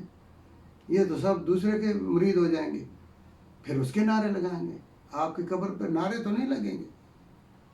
تو اس لیے آپ ڈر جائیں، آپ اللہ کے رسول کا ساتھ دیں، آپ چھوڑیے دنیا کو، واللہ چھوڑ دیں، قسم خدا کی چھوڑ دیں۔ نہیں ہے اللہ کے رسول صلی اللہ علیہ وسلم حاضر، اگر حاضر ہونا ہوتا فاطمہ کے پاس آتے کہ بیٹا میں آ جاؤں گا، حاضر ہونا ہوتا رسول اللہ علیہ وسلم نے تو صحابہ جانثاروں کو کہتے، جو آپ کے لیے، یعنی آپ جہاں آپ کو پانی چاہیے تھا وہاں جن صحابہ نے خون پیش کیا ہے، سچے محب، سچے وفادار صحابہ، انصار، مہاجرین، خلفاء راشدین، حسنین کریمین، اتنی بڑی بڑی ہستیاں ہیں، تو آپ ان کو کہہ رہے ہیں نہیں نہیں نہیں، ہاں ہم نے اکٹھے نہیں رہنا، آپ کہہ رہے ہیں حاضر ہے، تو کیوں ان کے لیے حاضری ممنوع تھی؟ پاکستان اور برہ صغیر کے مولویوں کے لیے حاضری، یعنی آپ زیادہ ان سے چہتے ہیں نا اللہ کے ہاں۔ اللہ سے ڈر جائیں یار، اللہ سے ڈر جائیں، خدا کی قسم ڈر جائیں۔ اچھا آپ کہتے ہیں حاضر ہیں، لگتا ہے کہ آپ کے خیال میں جب آدمی کی روح قبض ہو جاتی ہے، فوت ہو جاتا ہے، اس کی طاقت بڑھ جاتی ہے، لگتا ہے یعنی پہلے زندگی میں اس کی طاقت محدود ہوتی ہے، اور مرنے کے بعد، وفات کے بعد، انتقال کے بعد، رحلت کے بعد، اس دنیا سے عالم برزخ کی طرف شفٹ ہونے کے بعد، اس جسم سے روح کے الگ ہونے کے بعد، لگتا ہے کہ آپ لوگوں کا خیال ہے کہ اس کی صلاحیتیں، اس کے اختیارات بڑھ جاتے ہیں، کیونکہ کبھی آپ نے کسی کے بارے میں زندگی میں اتنے دعوے نہیں کیے کہ اگر وہ ملتان میں ہیں تو کراچی میں بھی بیٹھے ہوں۔ ہاں ویسے آپ نے وہ بھی چھوڑے ہیں، چند ایک ایسے جھوٹ ہیں جو ہمیں واللہ ندامت بڑی ہوتی، شرمندگی ہوتی ہے، ہمارا نموش سر نیچے ہو جاتا ہے جب آپ کی یہ باتیں سنتے ہیں۔ آپ لوگ بیان کرتے ہیں، چاہیے ہمارے بڑے علماء کو، میں ان سے ریکویسٹ کرتا ہوں، میں ادباً گزارش کرتا ہوں کہ روکیں ان کو، جو اہل علم ماشاءاللہ ہر فرقے میں، ہر مسلک میں ہیں علماء، میں یعنی علم کا انکار نہیں کر رہا ہوں، نہ ان کے مقام و مرتبے کا انکار، یہ اپنے جو نہ خلف لوگ، نہ بلد لوگ، جو اپنی آخر سے بھی اور اپنے اسلام کی بدنامی سے بھی، جو بالکل نہ بلد لوگ ہیں، جن کو بس صرف تھوڑا سا اپنا اسٹوڈیو چمکانے کی ضرورت ہے، لائک مائک اور لکھی لو، واہ بھائی واہ جیت کے ٹھوک کے رکھا جی اینج کیتا، یہ جو ایسے جملے اور کلمات، یا وہاں وہ سٹیج پر جو واہ واہ واہ بلے بلے بلے بلے زندہ باد، یہ زندہ باد بیکار کر دے گی آپ کو، اللہ ثم اللہ۔ آپ حق کہیں، آپ کو کوئی سنے نہ سنے، واہ واہ کہے نا، اللہ راضی ہو جائے گا، رسول اللہ صلی اللہ علیہ وسلم کے شفاعت مل جائے گی، آپ کے دست اقدس سے حوض کوثر ملے گا، قبر میں آپ کا جب سوال ہو آپ کے پاس نبیوں کا دھڑے سے جواب آ جائے گا، نبی کے دین سے جڑے رہیں گے، نبی کے سنت سے، نبی کی وفاداری ہے، نبی کی محبت کا آپ کو جو ہے لباس پہنایا جائے گا، من اطاعنی فقد احبنی۔ تو اس لیے پیارے بھائیوں بہنوں عزیزو دوستو، آپ ذرا غور کریں کہ رسول اللہ صلی اللہ علیہ وآلہ وسلم یا اور جو اللہ کے بندے ہیں ان کے لیے اللہ کے دو ٹھکانے آگے ہیں۔ نیک لوگوں کے لیے قبر کو کشادہ کیا جائے گا، روضۃ من ریاض الجنہ، جنت کا ایک وہ باغیچہ بنا دیا جائے گا، اس میں جنت کا بستر بچھایا جائے گا، جنت کی طرف دروازہ کھولا جائے گا، جنت کو وہاں سے دیکھے گا، اور اسی طرح اس کے اعمال جو اس کی نیکیاں ہیں وہ خوبصورت شکلوں میں آ کر اس کے سامنے اس کو مانوس کریں گے، اور سب کچھ جب دل خوش ہو جائے گا، پریشانی ختم ہو جائے گی، انسان کو اپنا نتیجہ نظر آ جائے گا، تو اس وقت اللہ تعالیٰ کہے گا نوم کو نومت العروس، ایسے سو جائے جیسے پہلے رات کی دلہن سوتی سکون سے۔ اللہ کے رسول صلی اللہ علیہ وسلم نے فرمایا کہ سب سے پہلے میں وہ ہستی ہوں جس کی قبر کو جو ہے وہ چاک کیا جائے گا اور مجھے سب سے پہلے اٹھایا جائے گا۔ تو آپ دیکھیں کہ رسول اللہ صلی اللہ علیہ وسلم کا جسم اطہر تو ادھر ہے اور روح اعلیٰ علیین میں، آپ کس کو ڈھونڈ رہے ہیں؟ کس کے لیے حاضر ناظر کے چکر میں پڑے ہوئے ہیں؟ کس کو آپ کیسے بلاتے ہیں؟ آپ یا تو آپ کہتے ہیں آپ کی روحیں بھی بہت زیادہ ہے، چاہے آپ کہہ سکتے ہیں، کوئی بات نہیں، کیونکہ کوئی کنٹرول کرنے والی نہ تو ہمارے علماء ہیں، نہ ہر مسلک کے علماء یا ہمارے بڑے علماء اکابر اکٹھے بھی نہیں ہو رہے، ووٹوں شوٹوں کے لیے تو اکٹھے ہو جاتے ہیں، لیکن ان باتوں کے لیے نہیں ہوتے کہ یار ہم یہ جو جھوٹ اور دجل چھوڑ رہے ہیں اس سے بچو۔ اللہ کے رسول صلی اللہ علیہ وسلم کو کیسے آپ زندگی میں ایک جگہ نہیں اکٹھے ہوئے؟ زندگی میں آپ مکہ میں تھے تو مدینہ میں نہیں تھے، جب مدینہ میں مکہ میں نہیں ہے، نہیں تو آپ دیکھیں اگر ایسی بات ہے تو آپ صلی اللہ علیہ وآلہ وسلم جب گئے ہیں یہاں سے صحابہ کے ساتھ، تو آپ اتنا لمبا چوڑا سفر کر کے صلح حدیبیہ پر آپ نے قربانی کی، اپنا دم دیا، کیوں آپ جو ہے وہاں جا رہے تھے عمرہ کرنے کے لیے، صحابہ بھی آپ کے سینکڑوں کی تعداد میں عمرہ کر رہے ہیں، اور آپ صلی اللہ علیہ وسلم کو کافروں نے روک دیا۔ تو اگر آپ ایسے حاضر ناظر ہیں تو آپ کہہ دیتے بھئی میں تو بکرا ذبح نہیں کروں گا، میرا یہاں بھی جو ہے وہ اور مکہ میں بھی ہے، تو میں تو وہاں طواف کر کے میں تو نہیں بکرا ذبح کروں گا، آپ تو حاضر ناظر نہیں ہیں، میں تو حاضر ناظر ہوں۔ کتنا بڑا جھوٹ ہے! آپ نے بھی ذبح کیا کہ آپ پہنچ نہیں سکے، آپ وہاں حاضر زندگی میں آپ حاضر نہیں ہو سکے، تو آپ وہاں سے ذبح کر کے واپس تشریف لے آئے۔ اس پہ کوئی مولوی بھی نہیں کہتا کہ یہ غلط ہے، یہ جھوٹ ہے، آپ کو کیا ضرورت ہے؟ آپ اگر عمرہ کر سکتے ہوتے تو جاتے، پھر زندگی میں آپ نے 4 عمرہ کیا، اگر ہی مکہ میں تو عمرہ کرنا کیا مطلب؟ آپ نے احرام باندھا، احرام باندھنے کا کیا مطلب ہے اگر آپ مکہ میں ہیں؟ ہجرت کا کیا معنی ہوا؟ جب اللہ کے رسول صلی اللہ علیہ وسلم مکہ اور مدینہ آپ کے لیے سب ہر جگہ ہی ہیں، پھر ہجرت کس لیے؟ اگر ہر جگہ ہی ہیں تو معراج کا کیا مطلب ہوا؟ معراج ہاں ادھر بھی ہیں ادھر بھی ہیں، یہ سب یعنی نعوذ باللہ آپ سمجھے کاروائی ہیں۔ کوئی ایسی بات بھی ہے جو رسول اللہ صلی اللہ علیہ وسلم نے یعنی ہمیں یعنی کہا کچھ ہو کیا کچھ ہو؟ ایسا نہیں ہے۔ اللہ کے رسول صلی اللہ علیہ وسلم ظاہر اور باطن سے ایک تھے، آپ کی جو زبان کہہ رہی ہے آپ پریکٹیکلی طور پر اس کے ہی معتقد ہیں، اسی کو مانتے ہیں۔ آپ نے نہ زبان سے غلط کہا، کبھی زندگی میں جھوٹ بولا غلط کہا، اور نہ ہی آپ نے اپنے پریکٹیکل عمل میں کوئی جھوٹا کام کیا ہے، اور نہ ہی آپ اس کے قائل تھے، نہ آپ کا دین، نہ آپ کا مشن، نہ آپ کا منہج اس کی جو ہے وہ سروکار ہے یا اس کا دائی ہے یا اس کا برداشت کرنے والا۔ جھوٹ سے آپ کو نفرت تھی، جھوٹ تو آپ کا اس کو کافر مانتے تھے، صادق و امین، ہم تو امتی ہیں، ہم تو آپ کے محب ہیں، عاشق ہیں، تو اس لیے یہ حاضر ناظر کا کہاں ہے؟ کہاں بتاؤ نا، کہاں ہیں آپ؟ کیسے کہتے؟ رسول اللہ صلی اللہ علیہ وسلم کے خطوں کا کیا کہیں گے آپ؟ اگر حاضر ناظر تھے تو آپ ادھر کھڑے ہو جاتے، ظاہر ہو کے حاضر ناظر، آپ جا کے کیسر کسرا کے سامنے کھڑے ہو کہتے جیسے آپ نے وہ اکٹھے کیے لوگ صفا پہاڑی پر، اگر ہر جگہ حاضر ناظر تھے تو آپ کو صفا پہاڑی پر جا کر اکٹھے کرنے کی ضرورت کیا تھی؟ قولوا لا الہ الا اللہ تفلحوا تملک العرب والعجم۔ آپ صلی اللہ علیہ وآلہ وسلم کو طائف جا کر جو ہے وہ دعوت دینے کی کیا ضرورت تھی؟ اگر ہر جگہ حاضر ناظر تھے زندگی میں تو ایسا نہیں ہوا، زندگی میں تو ایسا نہیں ہوا، کوئی بھی آپ نے کبھی دعویٰ نہیں کیا۔ کبھی رسول اللہ صلی اللہ علیہ وسلم فرماتے ہیں کہ میں تو ویسے جو ہے یہ کارروائی ڈال رہا ہوں، اصل میں میں تو مکہ بھی ہوں، مدینہ بھی ہوں۔ اللہ کے رسول صلی اللہ علیہ وسلم اگر زندگی میں رسول بن چکے ہیں، نبی بن چکے ہیں، یہ نہیں کہ ابھی یعنی 40 سال کی پہلے کی باتیں نہیں میں کر رہا ہوں۔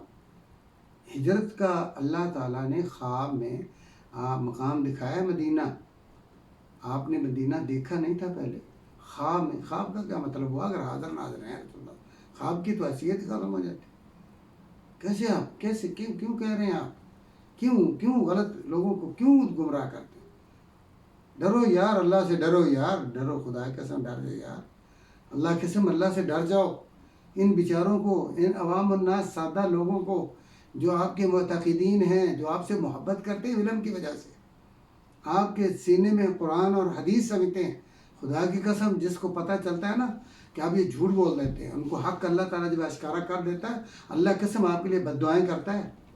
رب کعبہ کی قسم ہے آپ کو گالیاں دیتا ہے، حالانکہ گالیاں دینا نہیں چاہیے، لیکن اس کو آپ نے غلط راستے پر لگایا، غلط گائیڈ کیا، اس کا وقت ضائع کر دیا، سال ہر سال آپ نے اس کا عقیدہ برباد کر دیا، تو آپ آخرکار آپ کو بینیفٹ کیا ملنے والا ہے؟ جھوٹوں سے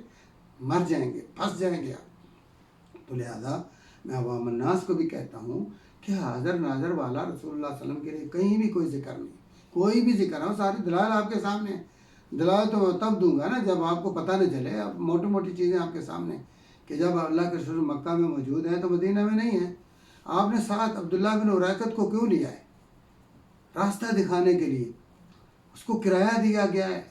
اس سے ایگریمنٹ ہوا ہے کہ آپ ہمارے ساتھ جائیں گے، اس کی سواری کا بندوبست کیا۔ ایک ابوبکر صدیق رضی اللہ تعالیٰ عنہ کی، ایک رسول اللہ صلی اللہ علیہ وسلم کی سواری ہے، 450 کلومیٹر فاصلہ ہے مکہ سے مدینہ کو، تھوڑا سا نہیں ہے۔ ابھی اسلام آباد جب ہم جاتے ہیں نا پنجاب سے، فیصل آباد سے، لاہور وغیرہ سے، تو ہمارے جناب تھک جاتے ہیں ہم راستے میں، کئی بار قیام طعام پہ جانا پڑتا ہے، کبھی قضاء حاجت کے لیے اور کبھی پیٹ بھرنے کے لیے۔ ہمارے بچے جو ہیں وہ راستے میں چیخنے اور چلانے لگ جاتے ہیں۔ اللہ کے رسول صلی اللہ علیہ وسلم پیدل گئے ہیں، سواریوں کو بھی آپ نے چارہ ڈالنا ہے، اور جو آپ کے ساتھ ساتھی ہیں ان کو بھی کھانا پلانا، ساتھ پانی، اور پھر یہ روڈ پکے نہیں ہیں جیسے ابھی موٹر وے بنے ہوئے ہیں اور بڑے ماشاءاللہ، اس وقت جنگلات کا راستہ ہے، ڈاکو چور ہیں، آپ کے دشمن ہیں دائیں بائیں، کفار مکہ آپ کے خلاف ہیں، تعاقب کر رہے ہیں آپ کی گرفت پر، آپ کی بازیابی پر، آپ کے جو ہے وہ پکڑنے پر۔ 100 اونٹ، 100 ابوبکر صدیق کا، 100 رسول اللہ صلی اللہ علیہ وسلم کے انعام رکھا ہوا ہے۔ اور جو کفار ہیں وہ اس لالچ میں، انعام کے پانے میں ہر جگہ آپ صلی اللہ علیہ وسلم کے تعاقب میں وہ بھاگ رہے ہیں۔ تو آپ صلی اللہ علیہ وسلم اگر مدینہ میں حاضر ناظر ہوتے، آپ کو پتہ ہوتا، راستہ دکھانے کے لیے ساتھ کیوں لے کے آئے ہیں عبداللہ بن اریقط؟ نکال دو نا اس کو سیرت سے، کہو یہ جھوٹ ہے، کہو غلط ہے۔ پھر وہی بات جیسے میں نے معراج کی کہی، سبحان الذی اسریٰ بعبدہ لیلا من المسجد الحرام الی المسجد الاقصی الذی بارکنا حولہ، آگے کیا، لنریہ من آیاتنا، تاکہ ہم اپنی نشانیاں دکھائیں۔ تو جو حاضر ہے اس کو اتنا کیوں یعنی تکلفات کیوں کیا؟ آپ کہیں گے کہ جی ان کو اللہ تعالیٰ نے شرف دینے کے لیے تھے، تو وہ وہاں موجود مسجد اقصی میں بھی حاضر تھے، اور آسمانوں میں بھی حاضر تھے، عرش پر بھی حاضر تھے، بس لوگوں کو بتانے کے لیے، لوگوں کو تو دکھایا ہی نہیں اللہ نے، وہ تو سفر مخفی تھا۔ تو قرآن میں بتایا اللہ نے، یہ آیات ہیں، کسی نے ان کو مانا، کسی نے نہیں مانا، کفار نے انکار کر دیا تھا۔ ابوبکر صدیق رضی اللہ تعالیٰ عنہ نے کہا کہ اگر میرے پیارے پیغمبر صلی اللہ علیہ وآلہ وسلم کی زبان اطہر سے یہ آیت نکلی ہے، یہ بات نکلی ہے کہ رات کے کچھ حصے میں، تو میں اس کو مہمان مانتا ہوں، صدیق کا لقب پا گیا۔ تو مقصد کہنے کا یہ ہے کہ یہ کیسے حاضر ناظر ہے؟ اللہ فرما رہے ہیں میں نے یہ سفر کروایا رات کے کچھ حصے میں نوریہ ہو من آیت، نکال دو نا اس آیت کو تاکہ آپ کا فراڈ پھر چل جائے، دھوکہ چل جائے، کرو گمراہ لوگوں کو، بچ جاؤ یار۔ کیوں تم نے کیوں مخالفت مول لے لیا، خواہ کیوں نبی کا، کیوں نبی علیہ الصلوۃ والسلام کو، اتنی عظیم ہستی، حساس ہستی کو تم نے نہیں چھوڑا، حساس ہستی کو معاف نہیں کر رہے آپ۔ اچھا پھر یعنی یہ ساری یعنی چیزیں آپ لوگوں نے پھر دیکھیے، اگر اللہ کے رسول صلی اللہ علیہ وسلم حاضر ناظر تھے تو آپ علی رضی اللہ تعالیٰ عنہ کو ہجرت کی رات اپنے بستر پہ کیوں چھوڑ رہے ہیں؟ کیوں ان کو خطرے میں ڈالا؟ جب دشمنی علی سے تو نہیں تھی ان کی، دشمنی تو رسول اللہ صلی اللہ علیہ وسلم کی، قتل تو آپ کو کرنے کا منصوبہ انہوں نے بنایا، علی رضی اللہ تعالیٰ کو تو نہیں کر، تو آپ کیوں اس بستر پہ آپ کو سلا رہے ہیں جن کو وہ قتل بھی کر سکتے تھے؟ انتہائی وہ خطرناک یعنی لمحات تھے، وہ خطرے کی جگہ تھی جہاں علی رضی اللہ تعالیٰ نے کیوں سلایا تھا کہ اگر مجھے یہاں لوگ گھوم پائیں گے تو وہ میرے اوپر بلیم لگا سکتے ہیں، تہمت لگا سکتے ہیں، نبی ہماری امانتوں کو لے کے بھاگ گیا، نعوذ باللہ من ذالک۔ امانتیں ان کے سپرد کی کہ علی رضی اللہ عنہ میں یہاں نہیں ہوں گا، میں چلا جاؤں گا مدینہ میں، لوگ مجھے ڈھونڈنے کے لیے اپنی امانتوں کی خاطر جب رخ کریں گے میرے گھر کا، میرے بستر کا، تو آپ ان کو تسلی دینا کہ پریشان نہیں ہونا، ہاں رسول اللہ صلی اللہ علیہ وسلم یہاں موجود نہیں، وہ آپ تشریف لے گئے، ہجرت کر گئے، آپ کی امانتیں میرے پاس ہیں۔ خدا کا خوف کریں، علی رضی اللہ تعالیٰ عنہ کو امانتیں دے کے اگر حاضر ناظر تھے رسول اللہ علیہ وسلم تو آپ کہتے بھی ٹھیک ہے بھائی میں بیٹھا ہوں، انا للہ و انا الیہ راجعون۔ تو پھر کبھی آپ تبلیغ کے لیے مکہ سے عکاظ منڈی میں جاتے ہیں، جہاں لوگ جو ہے وہ میلہ وغیرہ بھی ہوتا تھا، اور اس میلے کی نسبت سے عالمی طور پر لوگ اپنے تجارتی سامان بھی لاتے تھے، وہاں جہاں سے اپنے ملک کے اندر جو سامان نہ ہوتا وہ یہاں سے خرید لیتے اور اپنے ملک کی پروڈکشن وہاں فروخت کرتے، اور اس طرح ان کی جو تاجر اور بیپاری ہوتے ان کی تجارت و بزنس ہوتا تھا۔ تو رسول اللہ صلی اللہ علیہ وسلم ان کے جمع ہونے کو ایک غنیمت سمجھتے کہ اب بڑی دنیا آئی ہوگی، میں وہاں جاتا ہوں اور وہاں تبلیغ کرتا ہوں۔ تو اگر اللہ کے رسول حاضر ناظر ہیں تو آپ کو اسپیشل وہاں جانے کی ضرورت کیا ہوگی؟ تو اللہ سے ڈر جائیں یار، اللہ سے ڈر جائیں۔ تو میں عوام الناس کو کہتا ہوں آپ یہ دیکھیں، یہ تو بالکل واضح ہے، اور کوئی بھی آپ آیت نہیں دکھائے گا کہ محمد حاضر ناظر، کہیں کتاب قرآن میں آیا ہو، عربی تو ذرا بولنی پڑے گی نا ان کو، ہیں کانا حاضرا فی کل مکان، عربی میں آئے تو دکھائیں، تو جو نہیں ہے تو کیوں مفروضے چھوڑتے ہیں، جھوٹ بولتے ہیں۔ آپ ان کو انکار کریں نا، آپ ان کو کہیں بھائی دکھاؤ نا، اب چھوڑیے حافظ صاحب کو، مدینے سے بول دیں کہیں سے، ان کی میری کوئی ویلیو نہیں، نہ میں نے اپنی پبلکسٹی چاہتا ہوں، میں نہ لائقات چاہتا ہوں، میں کہتا ہوں یہ بتائیں۔ اب ہر مولوی اٹھتا ہے اور چھوٹا سا اس کو موبائل لیتا ہے قیمتی تھوڑا سا، اور وہ تھوڑے سے لاٹیں شاٹیں لگاتا ہے اور پھلجھڑیاں اور رنگ روپ، اور جناب جو چاہتا ہے وہ کر رہا ہے۔ کیوں گمراہ کر رہے ہیں امت؟ آپ پھر تبلیغ کے لیے عکاظ گئے ہیں، پھر آپ نے وہ حج کے موقع پر جو انصاری آئے تھے 6 ان کو ایک پل کے نیچے جو ہے یا کہیں چھپ کر ان کے ساتھ کیا، پھر یہ کیا کر رہے ہیں آپ؟ کیوں گئے ہیں؟ تبوک گئے ہیں آپ، 700 کلومیٹر حاضر ناظر تھے تو آپ کو جانے کی ضرورت کیا؟ تو اس لیے جب آپ جاتے تھے تو اپنا ایک امام مقرر کرتے تھے، اگر اللہ کے رسول جہاں حاضر ہوں وہاں جبریل بھی امام نہیں ہو سکتا۔ 1,24,000 پیغمبر تھے مسجد اقصیٰ میں، ذرا توجہ فرمائیں عوام الناس، مولویوں کے تو غصہ ہی چڑھے گا، وہ تو گالیاں دے گی، کوئی بات نہیں، مجھے ان سے کوئی لینا دینا نہیں، میں نے اللہ کی رضا کے لیے بات کہی، اور میرے عوام کی مجھے ہے کہ اگر اللہ تعالیٰ یہدی اللہ بک رجلا واحدا خیر اللہ من حمر الناس، اگر ان کی گمراہیوں سے ایک شخص کو بھی اگر میں نے اپنے اس لیکچر سے یا اپنے تقریر سے یا اپنے درس سے بچا لیا، یا وہ میرے وجہ سے بچ گیا، اللہ نے اسے بچا لیا، تو میرے لیے تو یہ بہت بڑا سرمایہ ہے نا۔ مجھے کسی سے کوئی سروکار نہیں ہے، گالیوں سے مجھے خوف نہیں ہے، منہ ملامت کرنے والے کو ملامت کرنے۔ تو بہرحال بات یہ ہے کہ رسول اللہ صلی اللہ علیہ وسلم جہاں حاضر تھے وہاں کوئی بھی امام مصلی پہ کھڑا نہیں ہوا، جبریل آتے ہیں اور سارے تیار ہیں، باوضو ہیں، سارے رسول نبی 1,24,000 یا کم و بیش پیغمبر عام امام نہیں ہیں، وہ کھڑے ہیں، اور رسول اللہ صلی اللہ علیہ وسلم چونکہ حاضر ہیں، لہذا کسی نے مسلح پہ کھڑے ہونے کی ضرورت نہیں کی۔ جبریل آتے ہیں، محمد رسول اللہ صلی اللہ علیہ وسلم کو کھڑا کر دیتے۔ ہمارے ہاں کہتے ہو کہ ہمارے جلسے میں دم بدم پڑھو درود حضور بھی ہیں یہاں موجود، اور پھر دھڑلے سے آپ مسلح پہ کھڑے ہو جاتے ہیں۔ کیسے ضرورت ہوتی ہے امتی کو کہ اللہ کے نبی موجود ہیں اور پھر تم مسلح پہ کھڑے ہو؟ مسلح پہ رسول اللہ صلی اللہ علیہ وسلم کیوں نہیں کھڑا ہونے دیتے؟ ابو بکر صدیق جب بیماری کی حالت میں رسول اللہ صلی اللہ علیہ وسلم نے حکم دیا تھا کھڑے ہو کر نماز، ابو بکر کو حکم دو کہ وہ لوگوں کو امامت کرائے، آپ اپنے حجرے میں تھے، جب آپ آئے اس مسلح پر رسول اللہ صلی اللہ علیہ وسلم کو جب دیکھا تو ابو بکر پیچھے ہٹنے لگے، تو رسول اللہ صلی اللہ علیہ وسلم نے فرمایا کہ نہیں، اشارہ کیا کہ رکو،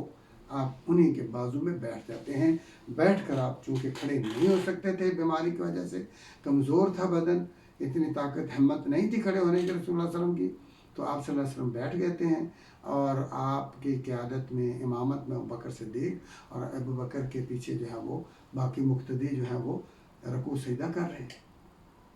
تو وہ خدا کا خوف کریں، جہاں اللہ کے نبی موجود ہوتے ہیں وہاں کوئی بھی آگے امام پر مسلح پر امامت نہیں کروا سکتا۔ اور اللہ کے رسول صلی اللہ علیہ وسلم جب جاتے تھے اپنا نائب مقرر کر کے جاتے تھے امامت کے لیے مسجد نبوی میں بھی۔ تو اس لیے آپ جو ہے تو خدا کا خوف کریں۔ یہ حاضر اور ناظر والا صرف آج مسئلہ میں نے بیان کیا ہے، اور بہت سارے مسئلے ہیں جو اللہ کے ساتھ تم نے ایسے پنگا لیا، واللہ اللہ کے ساتھ راہ راست۔ ہم تو یعنی ڈر لگتا ہے یار کہ اللہ کے ساتھ تم نے اللہ کی صفات کے ساتھ جو ہے جو پنگا لیا ہے نا، اللہ کی صفات کے ساتھ جو تم نے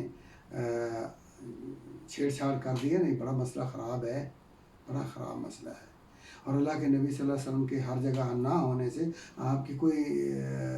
حیثیت میں کمی نہیں آتی، آپ کے مقام و مرتبے میں کوئی کمی نہیں، آپ کی کوئی سویت بھی گستاخی بھی نہیں ہے، اور یہ آپ کا اس سے مقام بڑا نہیں ہو جاتا کہ آپ کو آپ معدد جسموں میں تقسیم کر دیں، یا آپ کی معدد جو ہے وہ ایسے جو ہے وہ بنا دیں، اللہ آپ کا بھلا کرے، روحیں زیادہ کر دیں، یا آپ کو اتنا بڑا کر دیں جیسے اللہ اکبر۔ اللہ چونکہ سب سے بڑا ہے، والسماوات مطویات بیمینہ، آپ کے آسمان و زمین ایک مٹھی میں لپیٹی ہوگی، ایک وقت آئے گا، اللہ نے بتا دیا، اور اللہ نے بتا دیا وسع کرسیہ السماوات والارض، یا تو پھر آپ اللہ کے رسول کو اللہ کی طرف بڑھو کہہ دیں گے اللہ اکبر محمد اکبر، یہ تو آپ کہنا چاہتے ہیں، یا تو یہ کہیں گے کہ اللہ اکبر جیسے سب مانتے ہیں سب جانتے ہیں، اور یہ ہے اس کا حق ہے، یہ اس کی صفت ہے، یلیق بجلالہ سبحانہ وتعالی، یا تو یہی آپ کہنا چاہتے ہیں دوسروں کہ نبی کا ایک ہی جسم بہت بڑا تھا، ہر جگہ پہنچ جاتا تھا، ہر جگہ، اور پھر ہر جگہ لائق نہیں ہے نبی کی۔ کئی ایسی جگہ ہیں کہ وہ جہاں ہم اپنے بزرگوں کو نہیں لے کے جاتے، اچھی پاکیزہ چیزوں کو وہاں لے کے نہیں جاتے، ہمارے جگہ ہیں نا، ہمارا آپ کو پتہ ہی ہے، جگہ کا نام لینے کی ضرورت نہیں ہے، ہر جگہ ہر محفل مجلس نبی کے لائق نہیں ہے، ہر محفل مجلس نبی کے لائق نہیں ہے۔ ہماری ایسی محفل مجلس ہیں کہ اس میں آپ اور میں نہیں جانا چاہتے، اور جائیں گے تو لوگ کہیں گے کتنا یہ جو ہے اس کا کتنا گیا گزرا شخص ہے کہ اس مجلس میں بیٹھا ہے، آپ کے ہر جگہ حاضر ناظر ہیں، ہر جگہ حاضر ناظر ہیں۔ اللہ سے ڈر جائیں، اللہ سے دعا ہے اللہ رب العزت ہمیں کتاب و سنت کی دعوت دینے کی توفیق دے، کتاب و سنت جو کہ رسول اللہ فرمایا ترکت فیکم امرین لن تضلوا ما تمسکتم بہما، کتاب اللہ و سنتی، اللہ کے قرآن اللہ کے نبی کی سنت پر گامزن رہنے کی، اسی کی دعوت، اسی کے نشریات، اسی کو پروموٹ کرنے کی، اسی کی تائید کرنے کی ہمیں توفیق دے، اسی پہ جینا، اسی پہ مرنا اللہ ہمیں نصیب فرمائے۔ پروپیگنڈے اور خرافات، جھوٹ، دجل، فریب، فراڈ اور شبہات شہوات سے اللہ ہم سب کو، امت کو بھی بچائے، مولویوں علماء کو بچائے۔ السلام علیکم ورحمۃ اللہ۔